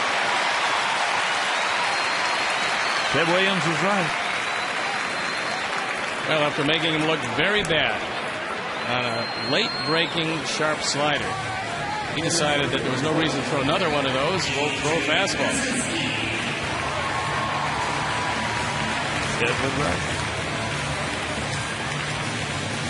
So here is AJ, a walk and a single. He had a real good at bat in the third inning, and that helped lead us to a 2-spot.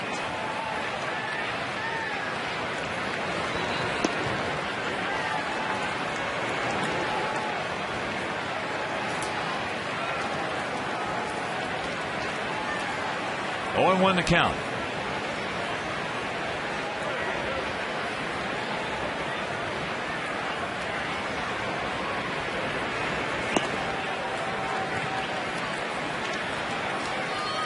One to count. And look at Buck Showalter before. I had a chance to talk with him before the game, and he realizes that quite obviously he does not have the horses, but he is looking for which guys can help him next year. And ball down into the corner. AJ starting to get hot. Don't let him get hot. Now they're going to hold Carlos. And a good thing they did is Markakis hit his cutoff man perfectly. And Carlos would have been a gone goose. With nobody out, there's no reason to gamble. Especially with Markakis. And that low fastball thrown from the side is not going to fool too many left-hand hitters. AJ takes it into the corner. Markakis on the bare hand as the ball kind of hops right to him. For the moment, stops any further damage. He hit Brian Roberts with a strike. So now the Orioles going to bring the right side in. There's Turris halfway. And here's Alexei. Alexei had a big 0-2 RBI in the third inning. No balls, 2 strikes, and got a pitch to drill, and he drilled. 0-1 to count.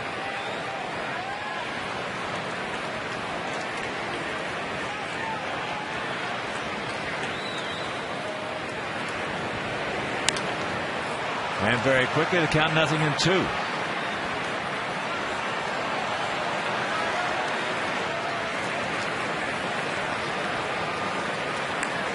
Sends it up, hunker down right here, 10.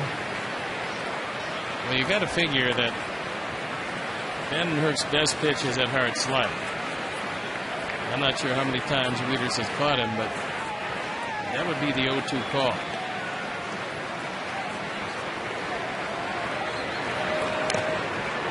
Just got a piece. Fouled that one off, and it was the slider. I think he almost took a little something off it.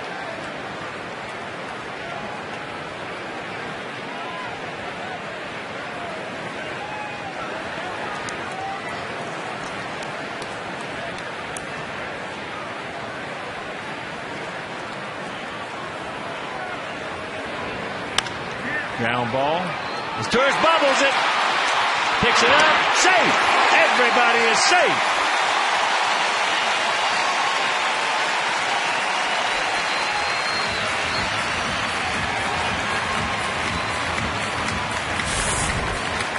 That goes E6.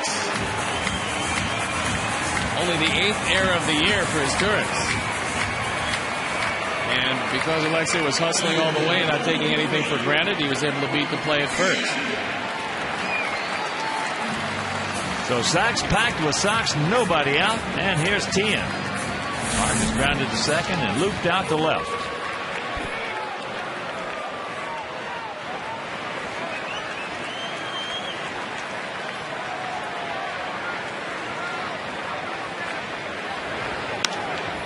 And that is out of play.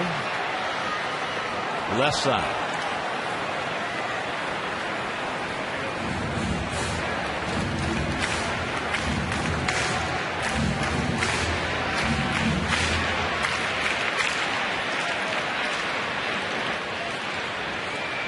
Gotta get up. New piece of maple.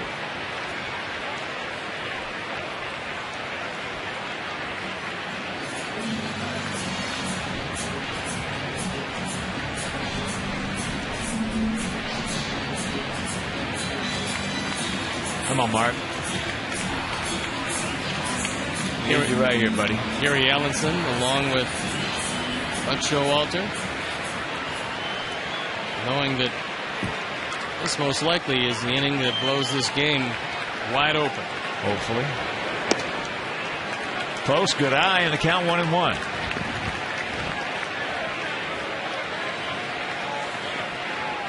Big pitch right here, the 1-1.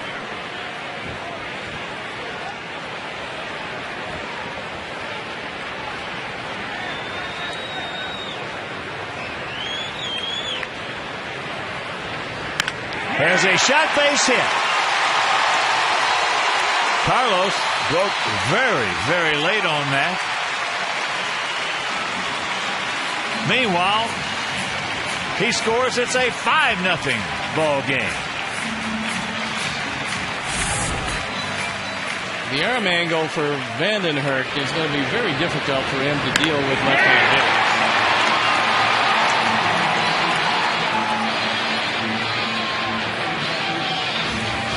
Goes back thinking he might have to tag. No problem scoring. And it keeps him loaded. Well, the difference is it's a 5-run game. And again, base hit here. That could be about the end of the line for an Oriole team that didn't want to see their starter go 4 innings. Well, I'm not saying a thing. They almost came back from the 7-2 deficit on the opener. They did. They had our sphincter so tight we couldn't breathe. Yes. As here is Gordon. He has had 2 at-bats, a line shot. As there's a breaking ball strike. Right to Markakis and right. And then leading off last inning, he just missed one. First ball fastball just underneath it, high into left field.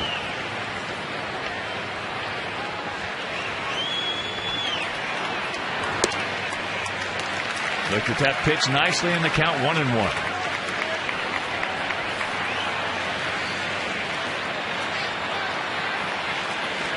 Gordon trying to add to those 46 runs batted in. And ground ball right side. They get 1, 2. AJ scores. And it's a 6-0 Sox lead. Ball hit hard, and Roberts got a Bolingbrook bounce on it.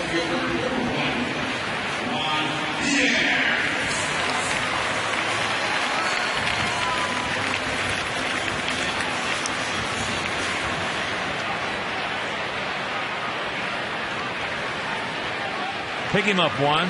Alexei at third. 25-year-old right-hander. Holland.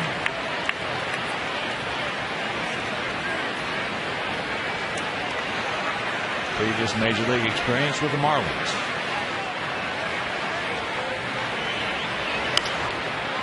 And that's out of play. So the count very quickly, 0-2. 6-10-1 for our guys. No runs, 1 hit, 2 errors for their guy.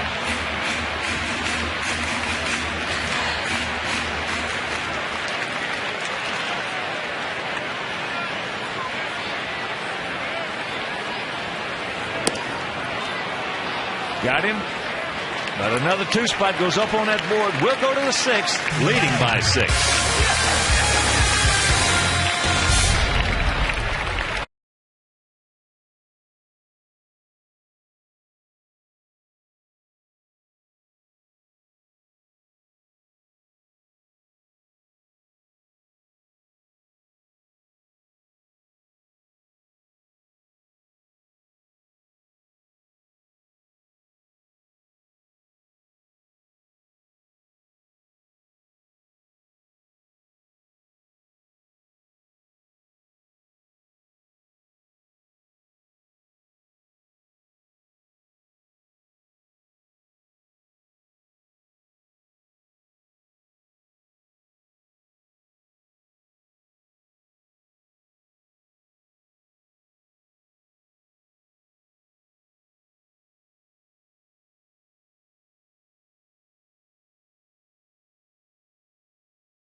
Sportsnet as the Chicago Fire heads to Seattle for a showdown with the Sounders. Don't miss Chicago Fire soccer. That's Saturday at 9:30 right here on Comcast Sportsnet, fans' best friend.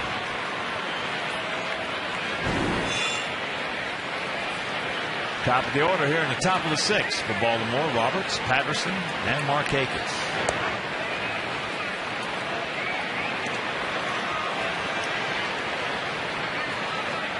Ryan has gone out to left, and he has walked. And he has shot one into the gap.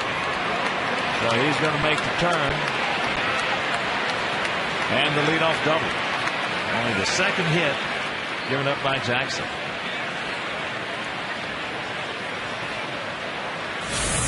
Roberts hits this ball pretty hard. Fastball down. He's able to elevate.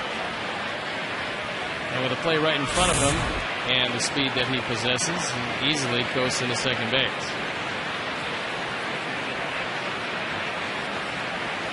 So here's Patterson. He has struck out and fouled out to Juan Pierre, who made a nice catch on it. Takes the bunt, takes the ball.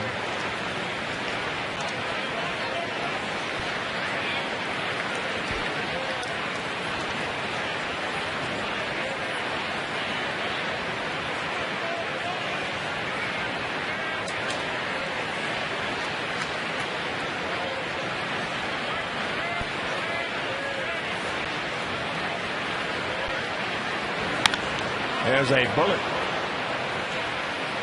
And let's take a look at that catch if you missed it. Back in the third inning. It's up to keep your concentration. Juan is able to do just that. Especially with a fan right in his face.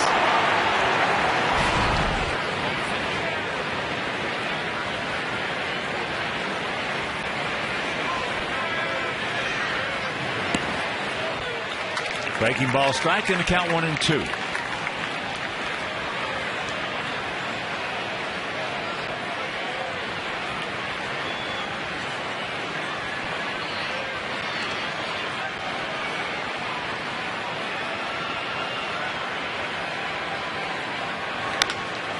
There's a chopper. Nice pick. Nice pirouette. Nice peg. One out.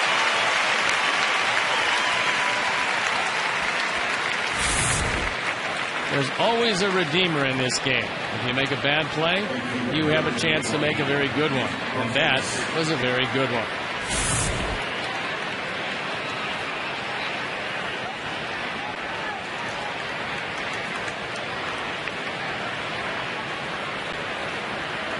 So here's Markakis with a chance to pick up an RBI. He struck out to end the first inning. Then he had a little scratch base hit, infield variety in the fourth.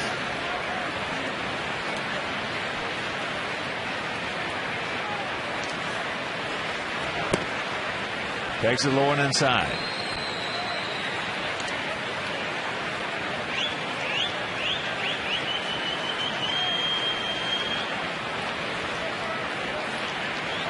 Top of the seventh down in Texas, 6-0 Minnesota. Cliff Lee is gone. So there's a line drive right to Alexei. 2 out.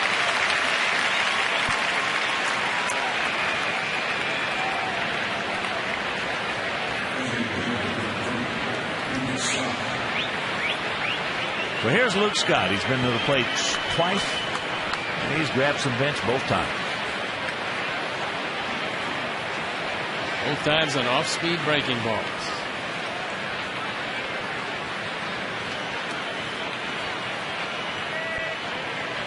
D-backs defeated San Diego 11-5 out at Petco. He could not check it up. St. Louis has come back in the top of the ninth inning to take a 10-8 lead over the Nasty Nats at D.C.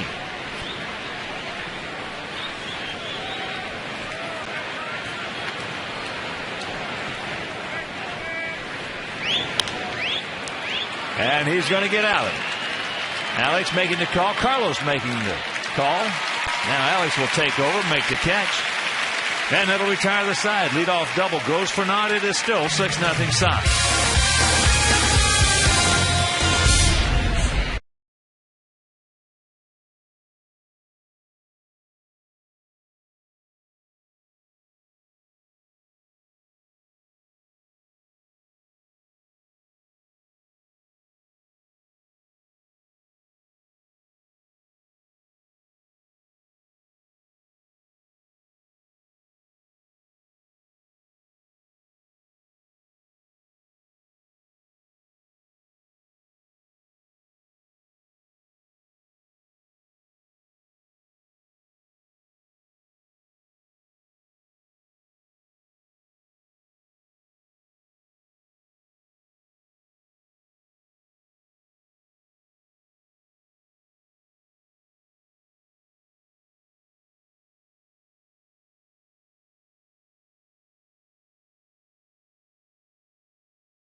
A little earlier, and here are the results so far. Chris Sale, a pretty good margin over Sergio Santos. Still have time to vote. Text A, B, or C, plus D if you'd like, to 53695. The final results. You'll have to stay with us. We're on the U.S. Cellular White Sox postgame show. He has got Nintendo stuff as we hit here in the bottom of the 6th inning, leading 6-0. Pitch way outside. Omar 0 for 2 with a walk and a run scored. Fouls the back. And Sunday, Sox against the Yankees. Join the Sox as we pay tribute to the big hurt Frank Thomas. Come to U.S. Cellular and help us celebrate that big man's retirement, including bobbleheads for the first 10,000 fans, presented by all the great folks at Four Winds Casino. For more information, contact 312-674-1000. That's this Sunday. Frank Thomas Day.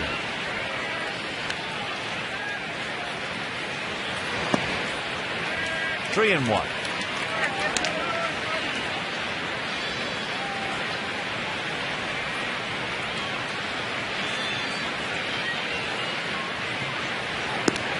And there is the dreaded leadoff walk.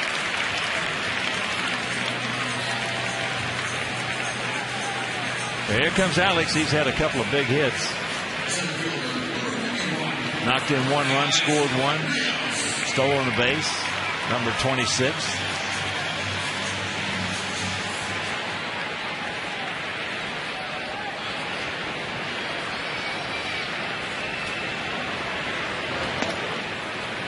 Takes ball one.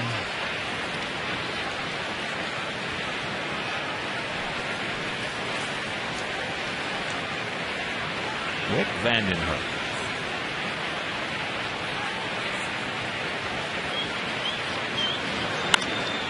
And that ball popped up. Markakis.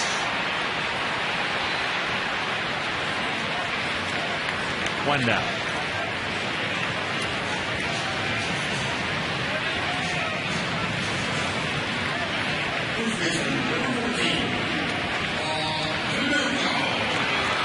So here's Pauly. Pauly had a big RBI single back in the 3rd inning.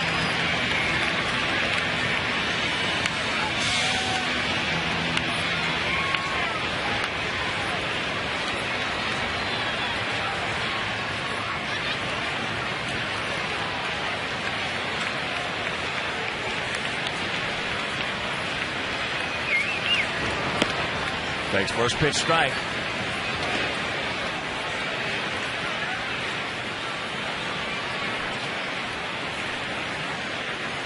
outfield as they've played ball all night. Very deep and straight away all the way around.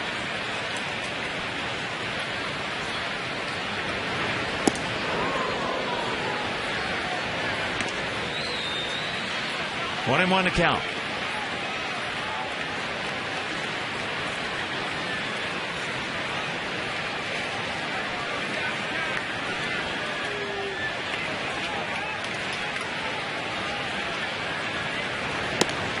Checks it up. Slider on the outside edge.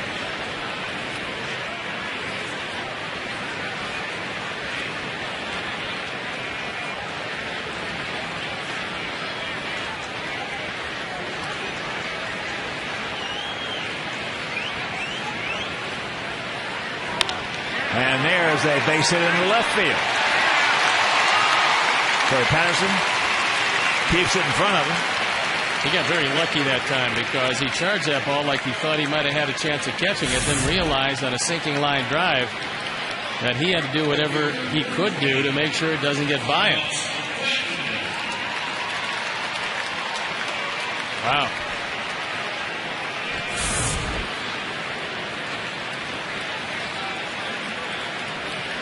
Here's Carlos. He's 2 for 3 with an RBI and a run scored.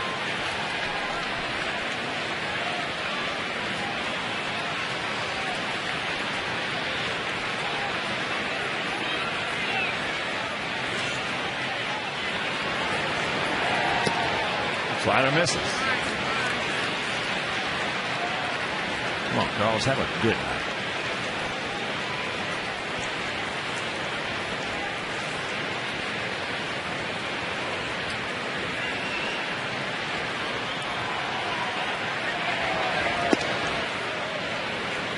And a count 2-0.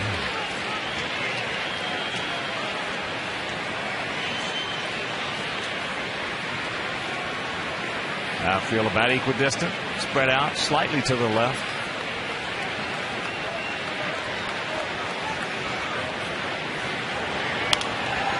And that is fouled back. Now Souvenir.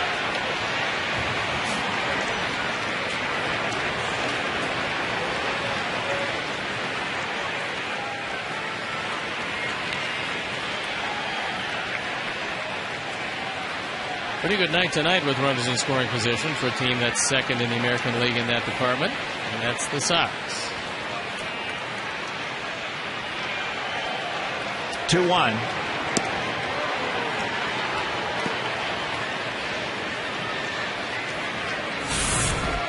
Off speed breaking ball. Perfect location for it.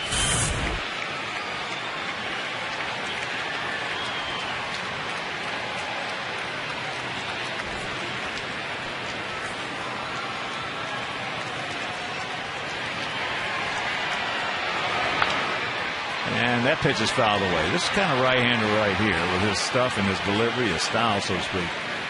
He got a chance to hit a lot of right-handed hitters.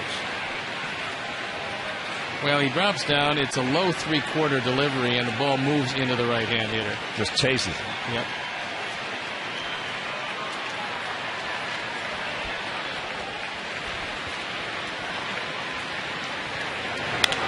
Down ball hit hard. Nice pick by Bell.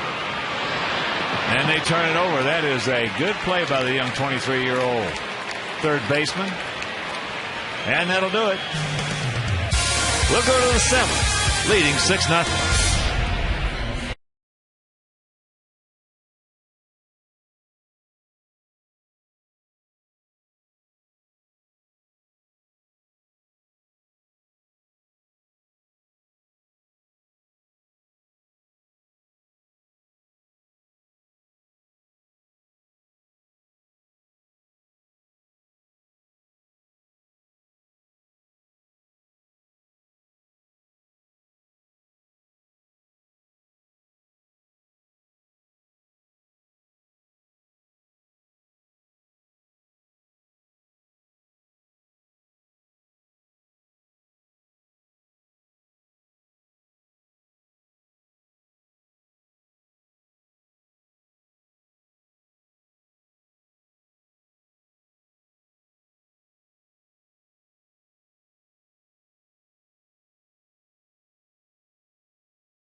to join Blackhawks Mobile and be entered to win a VIP training camp festival experience on September 18th.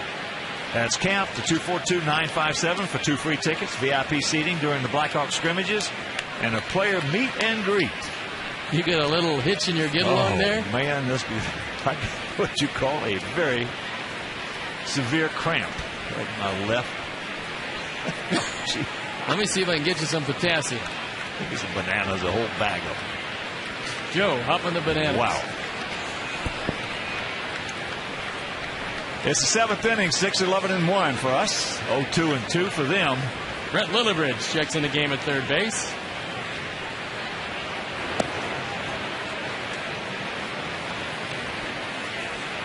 And 1-0 the count to Wigington.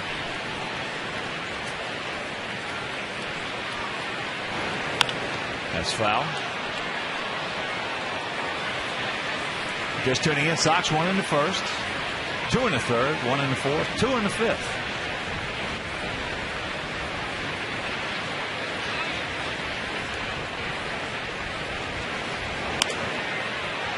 And that is foul back.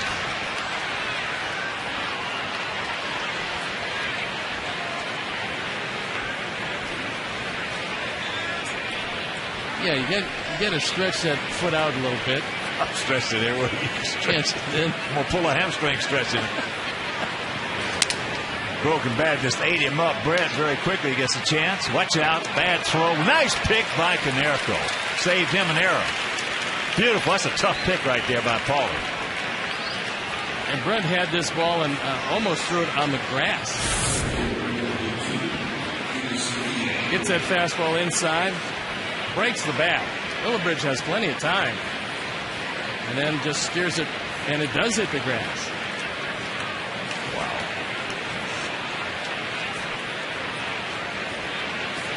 Always stayed with it. So here's PA. He's 0 for 2, a strikeout and a ground out. Edwin Jackson, once again, this is his 4th start in the Sox uniform, has just been terrific. Well, the first 3 starts, he gave up an earned run in each and every start. So 3 earned runs, and tonight he's given up no earned runs. He couldn't hardly pitch any better than he's pitched. Has to make those 2 guys very happy. One, that he's sailing right along, that he has enough runs, and that he stays out of the pit. That one just missed it. Whew. PA, that's his 6th hit now and 10 at bats in this series. Edwin breathing a sigh of relief. I don't know how this one missed him. This ball is absolutely scalded. Well, you can see the way he follows through. He can't defend himself because his glove is actually behind him when he delivers to home plate. There's a break. So here's Wieters.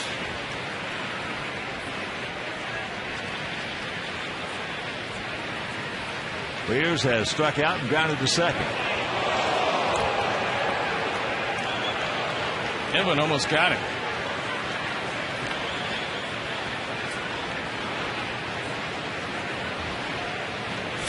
Figures if a guy almost hits you, you might as well pick him off.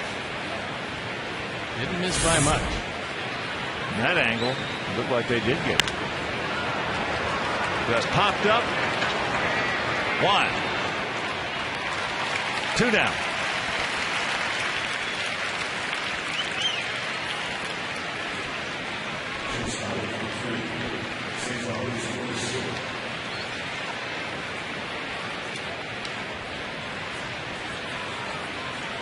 That'll bring up the shortstop. Is Torres. He is grounded to first. And he grounded out to Alexei at short. Alexei made a good play on it. Fakes the bunt and takes the ball. Jackson's only given up the 3 hits. He's been in command from the start of this game till where he is now.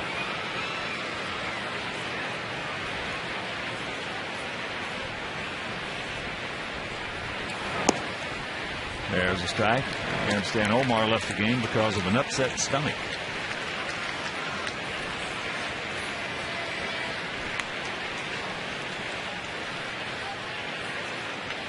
Hopefully it's not going around. You know, it usually starts with leg cramps.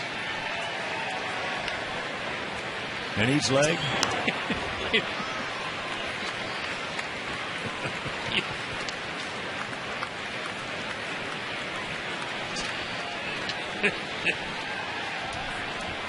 The good thing about leg cramps, though, is when they go away, it feels so good. It does. But I got this from trying to catch my son Casey off the tee this morning.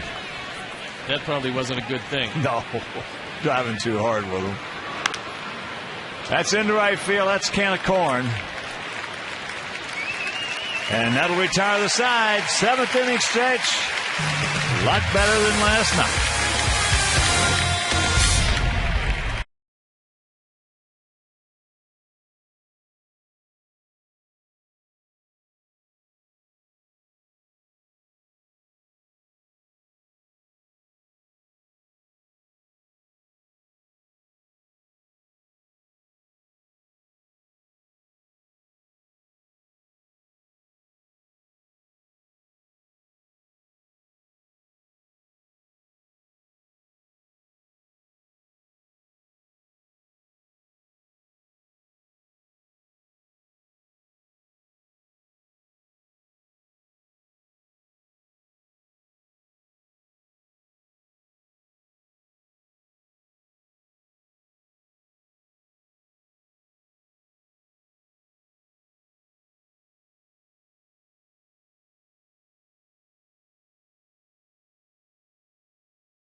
First pitch to A.J.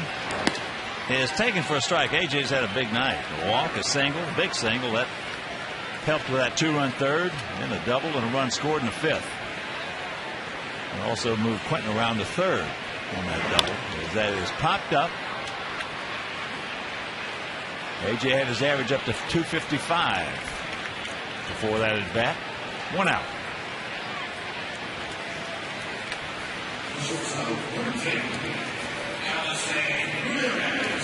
And a reminder, stop by the Comcast Fundamentals deck at U.S. Cellular Field for the ultimate game day experience. You can visit the Comcast dugout to see official White Sox equipment, take photos next to life-size player cutouts, and listen to updates about the White Sox pitching staff on the Xfinity Voice dugout phone.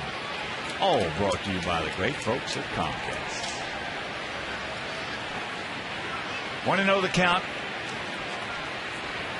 to Alexei, and that pitch is outside 2-0. Alexei, a big 2-out RBI single in the 3rd. Now it's 54 knocked in. And the count 3-0. Washington came back to tie the Cardinals at 10.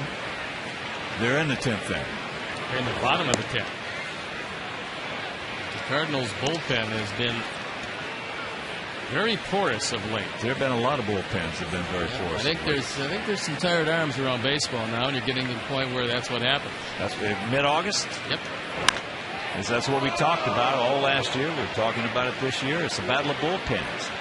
Whoever from mid-August gets the best work out of their bullpen, the contenders in that division, that's probably who's going to win that division. It's a battle of bullpens.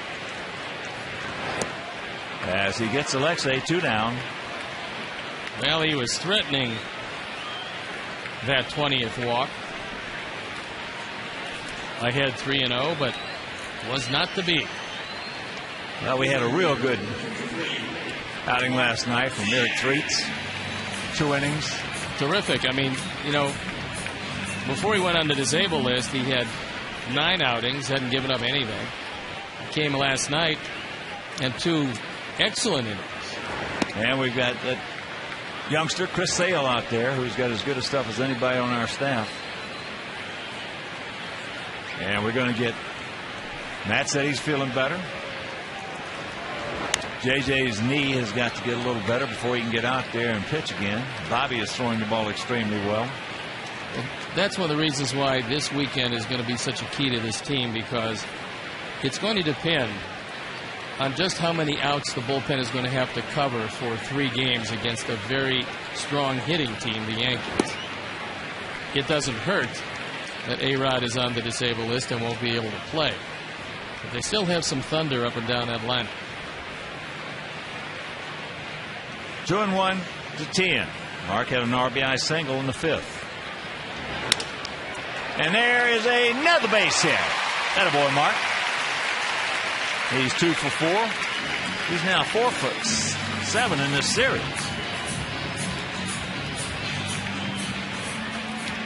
Yes, sir. Whoever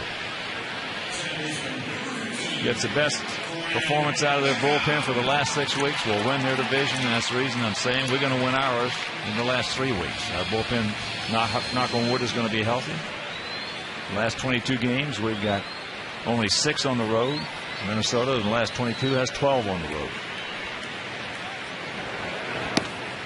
As there's a breaking ball strike to Gordon, who's 0 for 3 tonight, but he has hit the ball hard twice, once into a double play, and he just missed hitting one out of here. Texas trying to come back against Minnesota. They've cut that 6-0 lead to 6-2. Well, there aren't too many teams in baseball today who are not looking for bullpen help.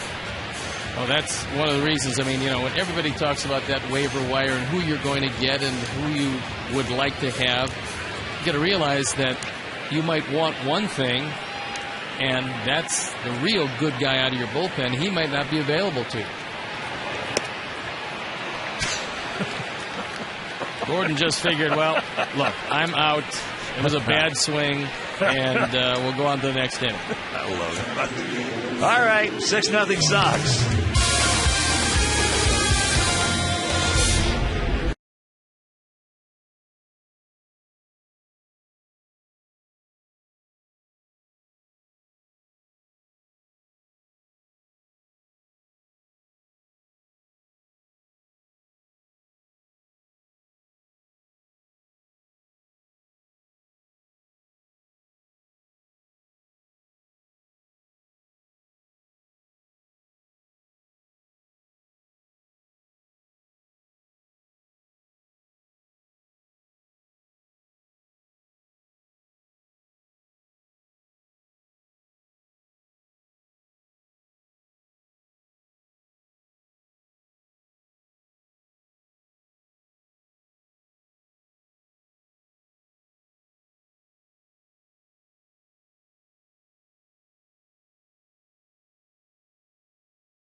Six nothing.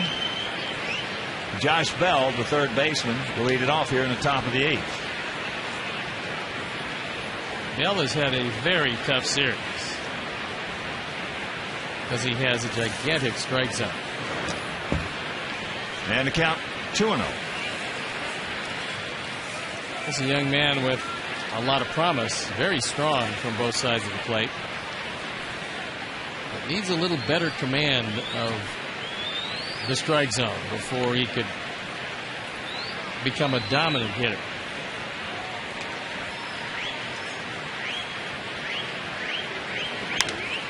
And that's out of play. 2-1. And a reminder, you can visit the official online shop of the White Sox. You can browse the largest selection of official gear, including the latest apparel, nostalgic memorabilia, and authentic classics for the whole family. Get your gear from the official source. Shop WhiteSox.com.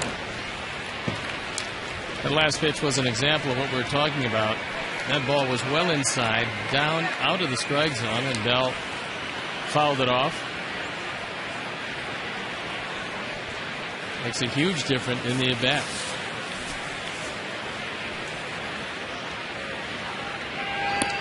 He gone. Well, he swung at a bad one and took a good one. And tonight, Edwin Jackson has been outstanding. Fastball has been explosive. Slider has been unhittable. Changeup has been just as good. And Edwin, who's had a whole lot of rest, is throwing the ball exceedingly well. That's just off the outside corner to Brian Roberts, who has gone out to left, walked, and doubled.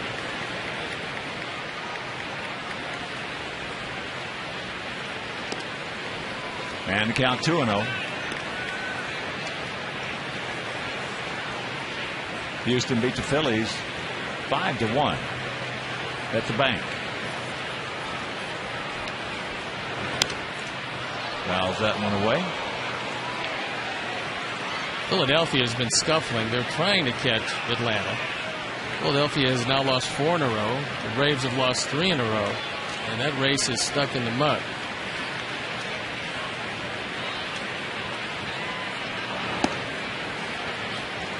Come back and get him, no walks.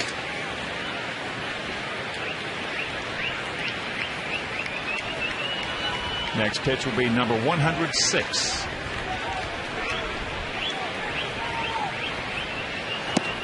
And a full count.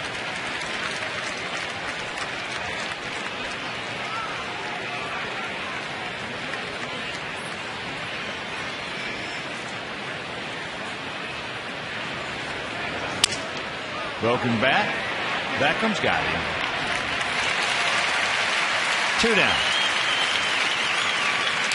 Well, this is exactly how Ozzie would have drawn up this game.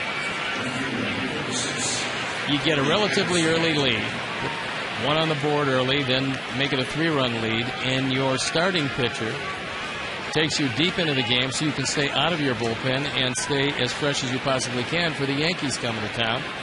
And that's what Jackson has done tonight.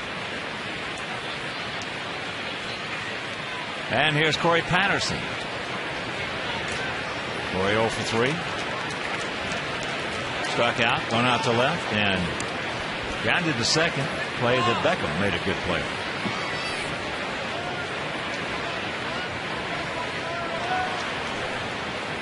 Gabino loosening up in the bullpen. Will most likely come on for the 8th inning. And that's fouled back. And a reminder, you can support the White Sox Wives Food Drive presented by Dominic's. Non-perishable food items will be collected at the 14 Chicago Dominic's locations through Saturday to benefit the Greater Chicago Food Depository.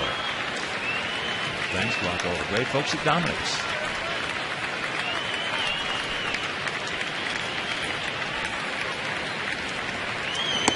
He gone.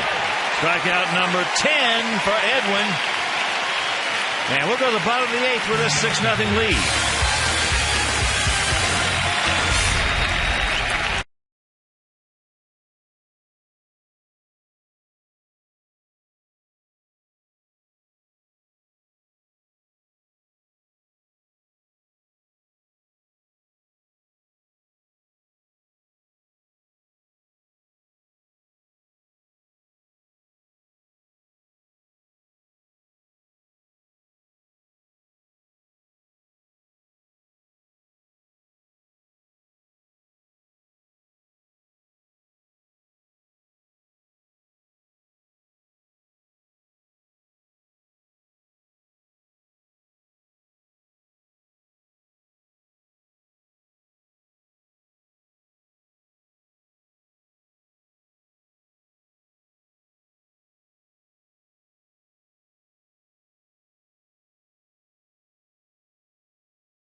Flashback to 2005 on this day when Brian Anderson hit his first 2 Major League home runs, both of Felix Hernandez of the Mariners. Sox went on to win the ballgame 5-3. That's our Cabot Woodstein legendary performance. And Brian, of course, in the Kansas City organization as a pitcher now, and making evidently what we heard and read, some nice progress. Well, he's trying to turn into a Sergio Santos. He's got a strong enough arm. The question will be, will it be durable enough? And early he had some problems, but now seems to be doing a nice job. So Armando Gabino comes on for the 5th time. ERA a robust 12.27. And he's got the top of the order, Juan Pierre. Just check that. Brent Lillibridge and Alex Rios. Yeah, but they say that Brian Anderson is touching out at the high of 97 and pitching comfortably at 94-95. He has to do is hit his spots, and hopefully he can make it, because he's a good guy, and he came to the realization he was not going to do it as a hitter. Yeah, he is one of the best light guys we've had on this ball club in a long time. He is a terrific young man. Makes his home in Scottsdale, Arizona. 1 tonight, 1 for 4, bunt single. Stolen base, number 50 on the season. It looks to me, and I have obviously no partiality whatsoever, but that bunt and stolen base might have keyed the entire victory tonight. All right, Professor Hill. I mean, that set the tone for this game with that great catch in left field. Harold Hill, what a guy.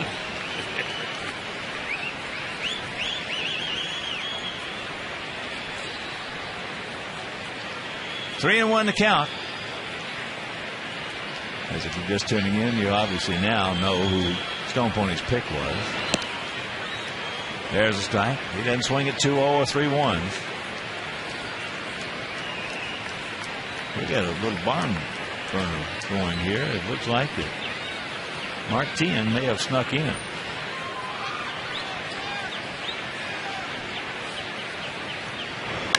As there is a very close play, just foul.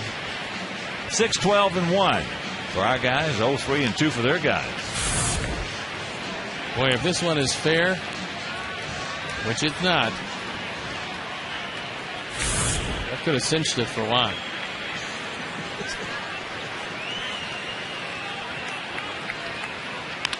And there's a base hit back through the middle.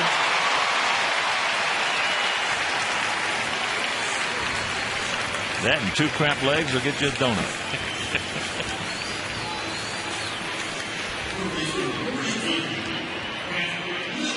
I'm going to bring you tomorrow evening, because it's such a big night, celebrating the Blackhawks and all. I'm going to bring you some bananas to make sure that you have a very comfortable broadcast.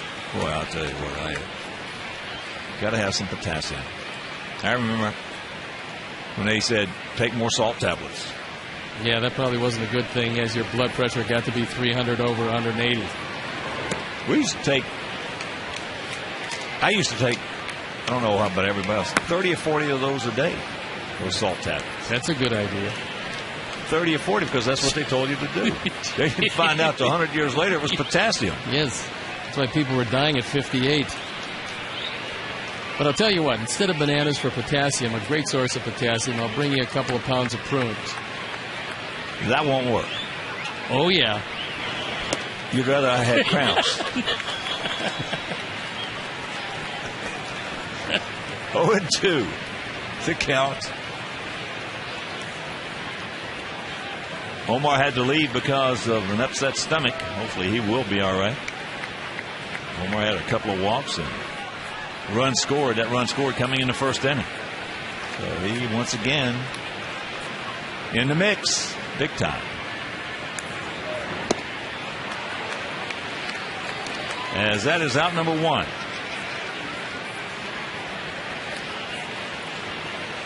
And here's Alex. A walk, 2 singles, an RBI, a stolen base, number 26, and a run scored. He's 2 for 3.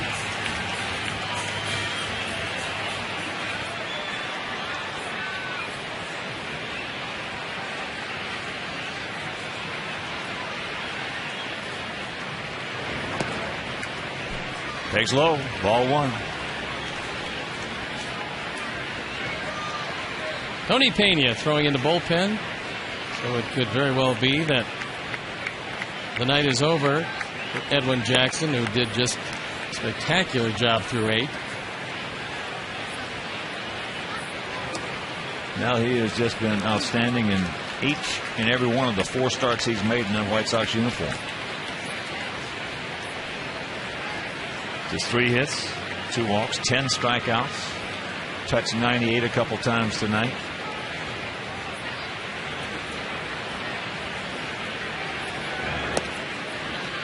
And the count 3-0 to Rios with Konerko on deck.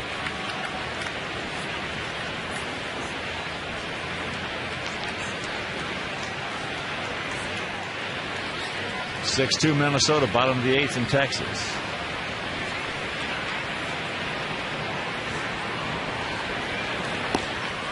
Texas will maintain that 8.5 game lead over Oakland as Cleveland beat the A's 3-2.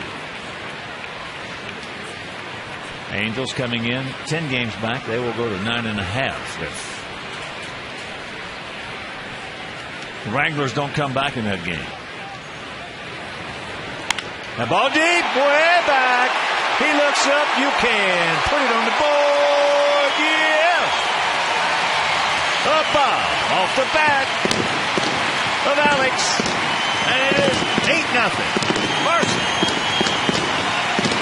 Home run number 18, his 3rd RBI of the night. He now has 73 runs driven in. And the hit parade continues. A Ford home run replay is a fastball perfectly dialed up right on the inner 3rd, about thigh high, and gone. Well, that certainly cinches it for Juan Pierre with that big run scored.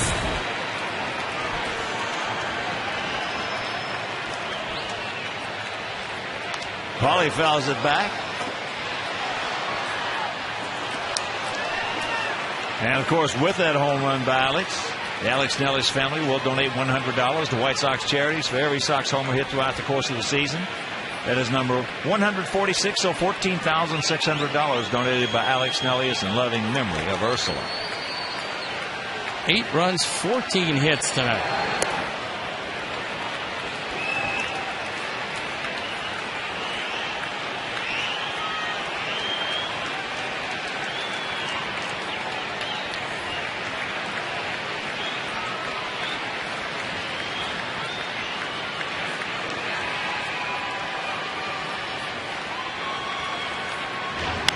And there's a hard hit ground ball sucked up by Josh Bell. And that's out number 2. So Paulie now 2 for 5 on the evening with an RBI and a run scored.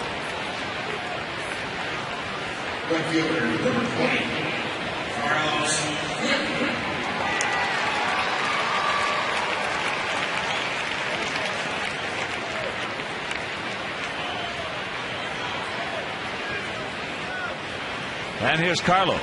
Carlos 2 for 4 with an RBI and a run scored.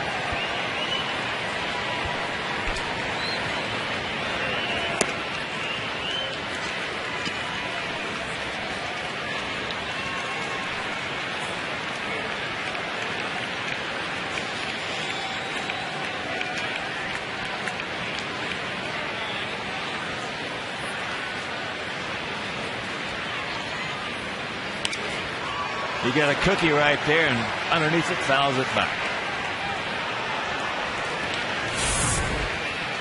Bell's looking for his 3rd hit, gets a hanging breaking ball right over the middle of the plate.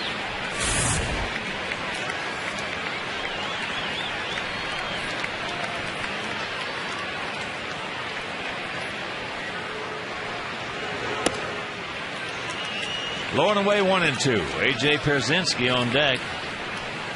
A.J. 2 for 3 tonight. Big single in the 3rd. Double and a run scored in the 5th.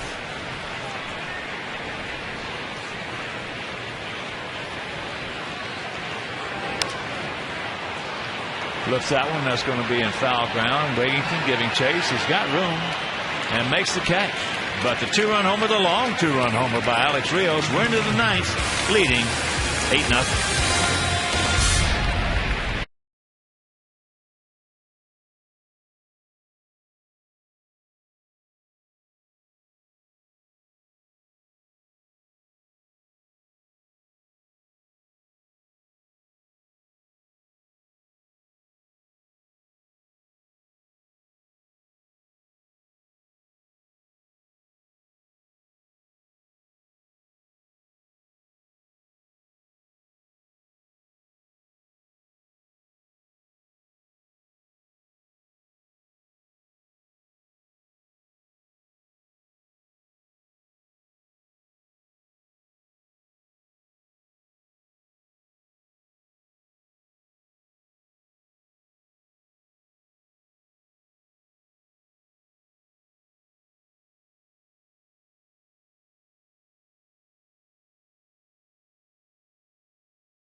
Comcast Sportsnet. Saturday at noon, catch a classic Frank Thomas game from 1993, and Sunday at 12:30, tune in for special coverage as the Sox icon has his jersey retired before the Sox take on the Yankees. This weekend on Comcast Sportsnet, fans' best friend. So the night is done for Edwin Jackson, who goes 8 innings, no runs, 3 hits, a couple of walks, and 10 big strikeouts. Alex Rios has had a terrific night. And Tony Pena comes on for the 43rd time. ERA 5.5. And he's got to protect an 8-run lead.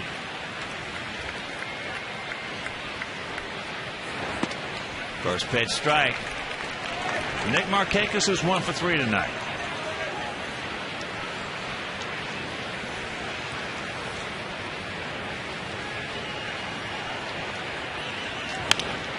Reaches out, nice pitch by Tony. I'll tell you, he did something that was just almost unbelievable in today's culture in this game. In Kansas City, went out, spot start, hoping he could go at least 4. He went 7. Pretty impressive. And he was throwing just as hard in the 7th as he was in the 1st.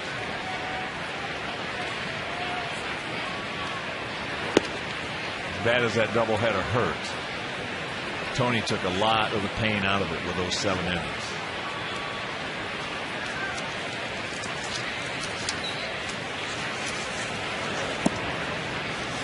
Luke Scott 0 for 3, a couple of strikeouts. Once again, be with us tomorrow night, right here at the ballpark. Freddie Garcia against A.J. Burnett, first of that 3-game weekend series against the Yankees. 674-1000. Check on the availability of tickets. If you can't make it to the ballpark, that game will be right here on Comcast Sportsnet on Saturday. Johnny Danks against C.C. Sabathia. And that game will be over WGN. And on Sunday, Gavin Floyd against Ivan Nova. And that game right back here on Comcast Sportsnet. And then the road trip. 10 games in 11 days.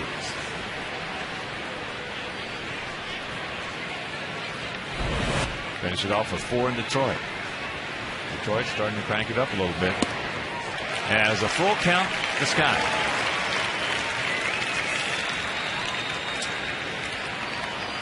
What a night for that man. can hardly have any better stuff than he had tonight. No, it's hard. It's hard to have better. Texas trying to get back in that game. It's 6-4, bottom of the 8th inning. And there is ball 4. That Minnesota bullpen, especially late, now that they've lost a couple of their left-handers, is less than overwhelming. Well, they got Jesse Crane in there now. They had Matt Guerrero, and I believe it was Nelson Cruz. They hit a 2-run homer off of him to make it 6-4. That Texas club can put some points on the board and hurt.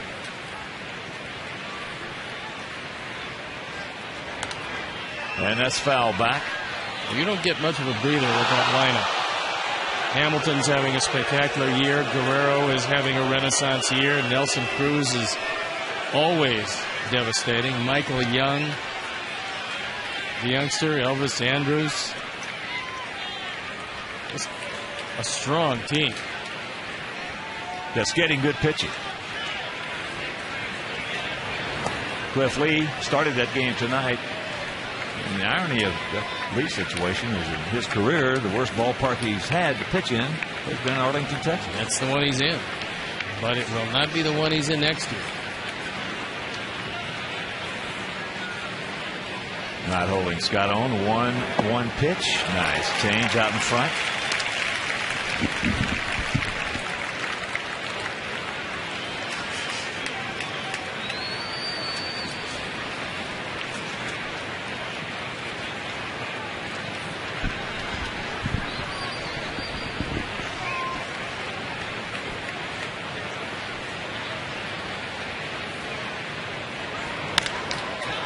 Has a bullet.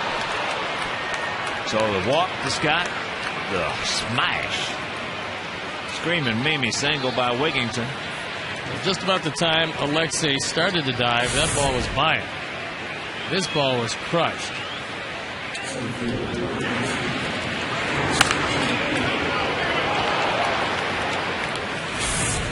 So here's PA. He's 1 for 3. He hit a single back in the 7th inning back through the middle that could have been very, very dangerous. It just missed Edwin Jackson.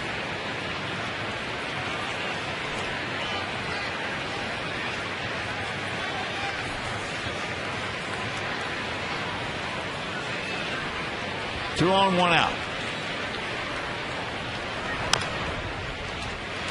Big swing. Chop foul.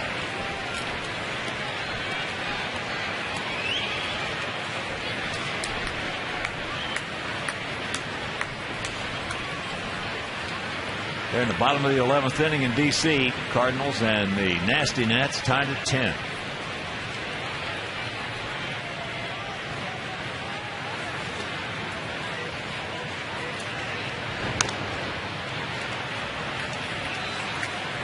And the count 0-2.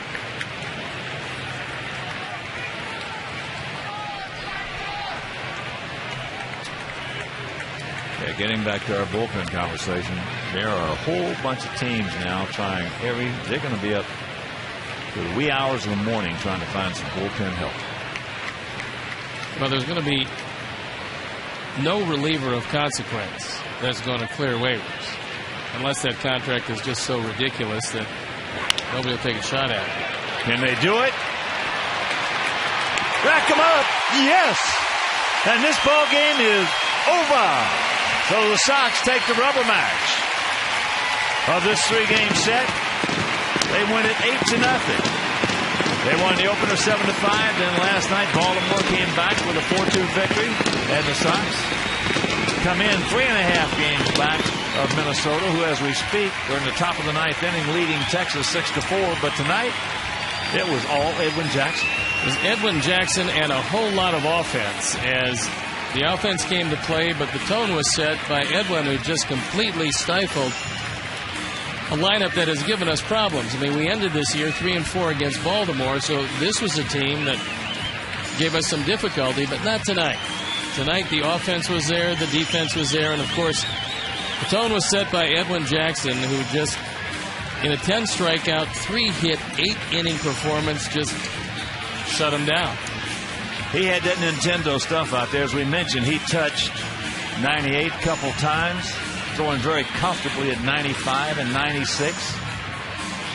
And as Miguel Cabrera, the Tigers, said when he pitched against them, Miguel said that's the best slider he's seen all year.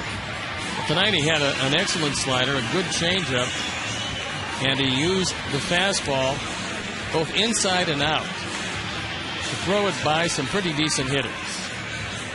So when you have a game where every aspect of your team is working, you have a performance like tonight. And this was a good way to end this series. All right now let's go down to the field. I'm Sarah Kustok here in front of the White Sox dugout with our GMC player of the game, Edwin Jackson. Edwin, just your 4th start with the White Sox. You pitch an 8-inning shutout, 10 strikeouts. What allowed you to be so effective on the mound tonight? I think it was just coming out, attacking the strike zone, letting the offense get a chance to go up to the bat as much as they can, and just challenge hitters to put the ball in play. It's been almost 2 weeks since your last official start. How rested and anxious were you to get back on the mound? Definitely. I was pretty excited to get back on the field. It seemed like it's been forever since I've been on the field, but I just want to come out and continue where I left off before I threw the last game. What does it do for your mindset as a pitcher to get the type of run support that you did tonight from your guys? It's always good when you can come out and you can pitch with a few runs under your belt. It makes you want to really go out and attack the zone. And my hat's off to those guys, offense, and they play defense as well. So it's just a great all-the-way around game. First series win since the beginning of this month. What type of momentum does it give you heading into the Yankees series this weekend? It's definitely big. We really needed this series, and hopefully we can keep the ball moving in a forward direction and keep winning and start a little streak. Edwin, a little fresh to Chicago. What do you think of this U.S. Cellular crowd? I love Chicago. Congrats, Edwin. All right, Sox win it 8-0. And for my partner, the Stone Pony, Steve Stone, our director, John Walsh tonight, who always does a good job, our producer, Mike Leary, our associate producer, Dave Ross, our technical manager, Mark Harper, the executive producer, Jim Corno Jr., also for the man who runs this booth up here, the mayor, Mean Joe Grube, and up here, Wynn Griffiths, Frank D'Amato, Frank Leone. This is the Hawk. So long, everybody.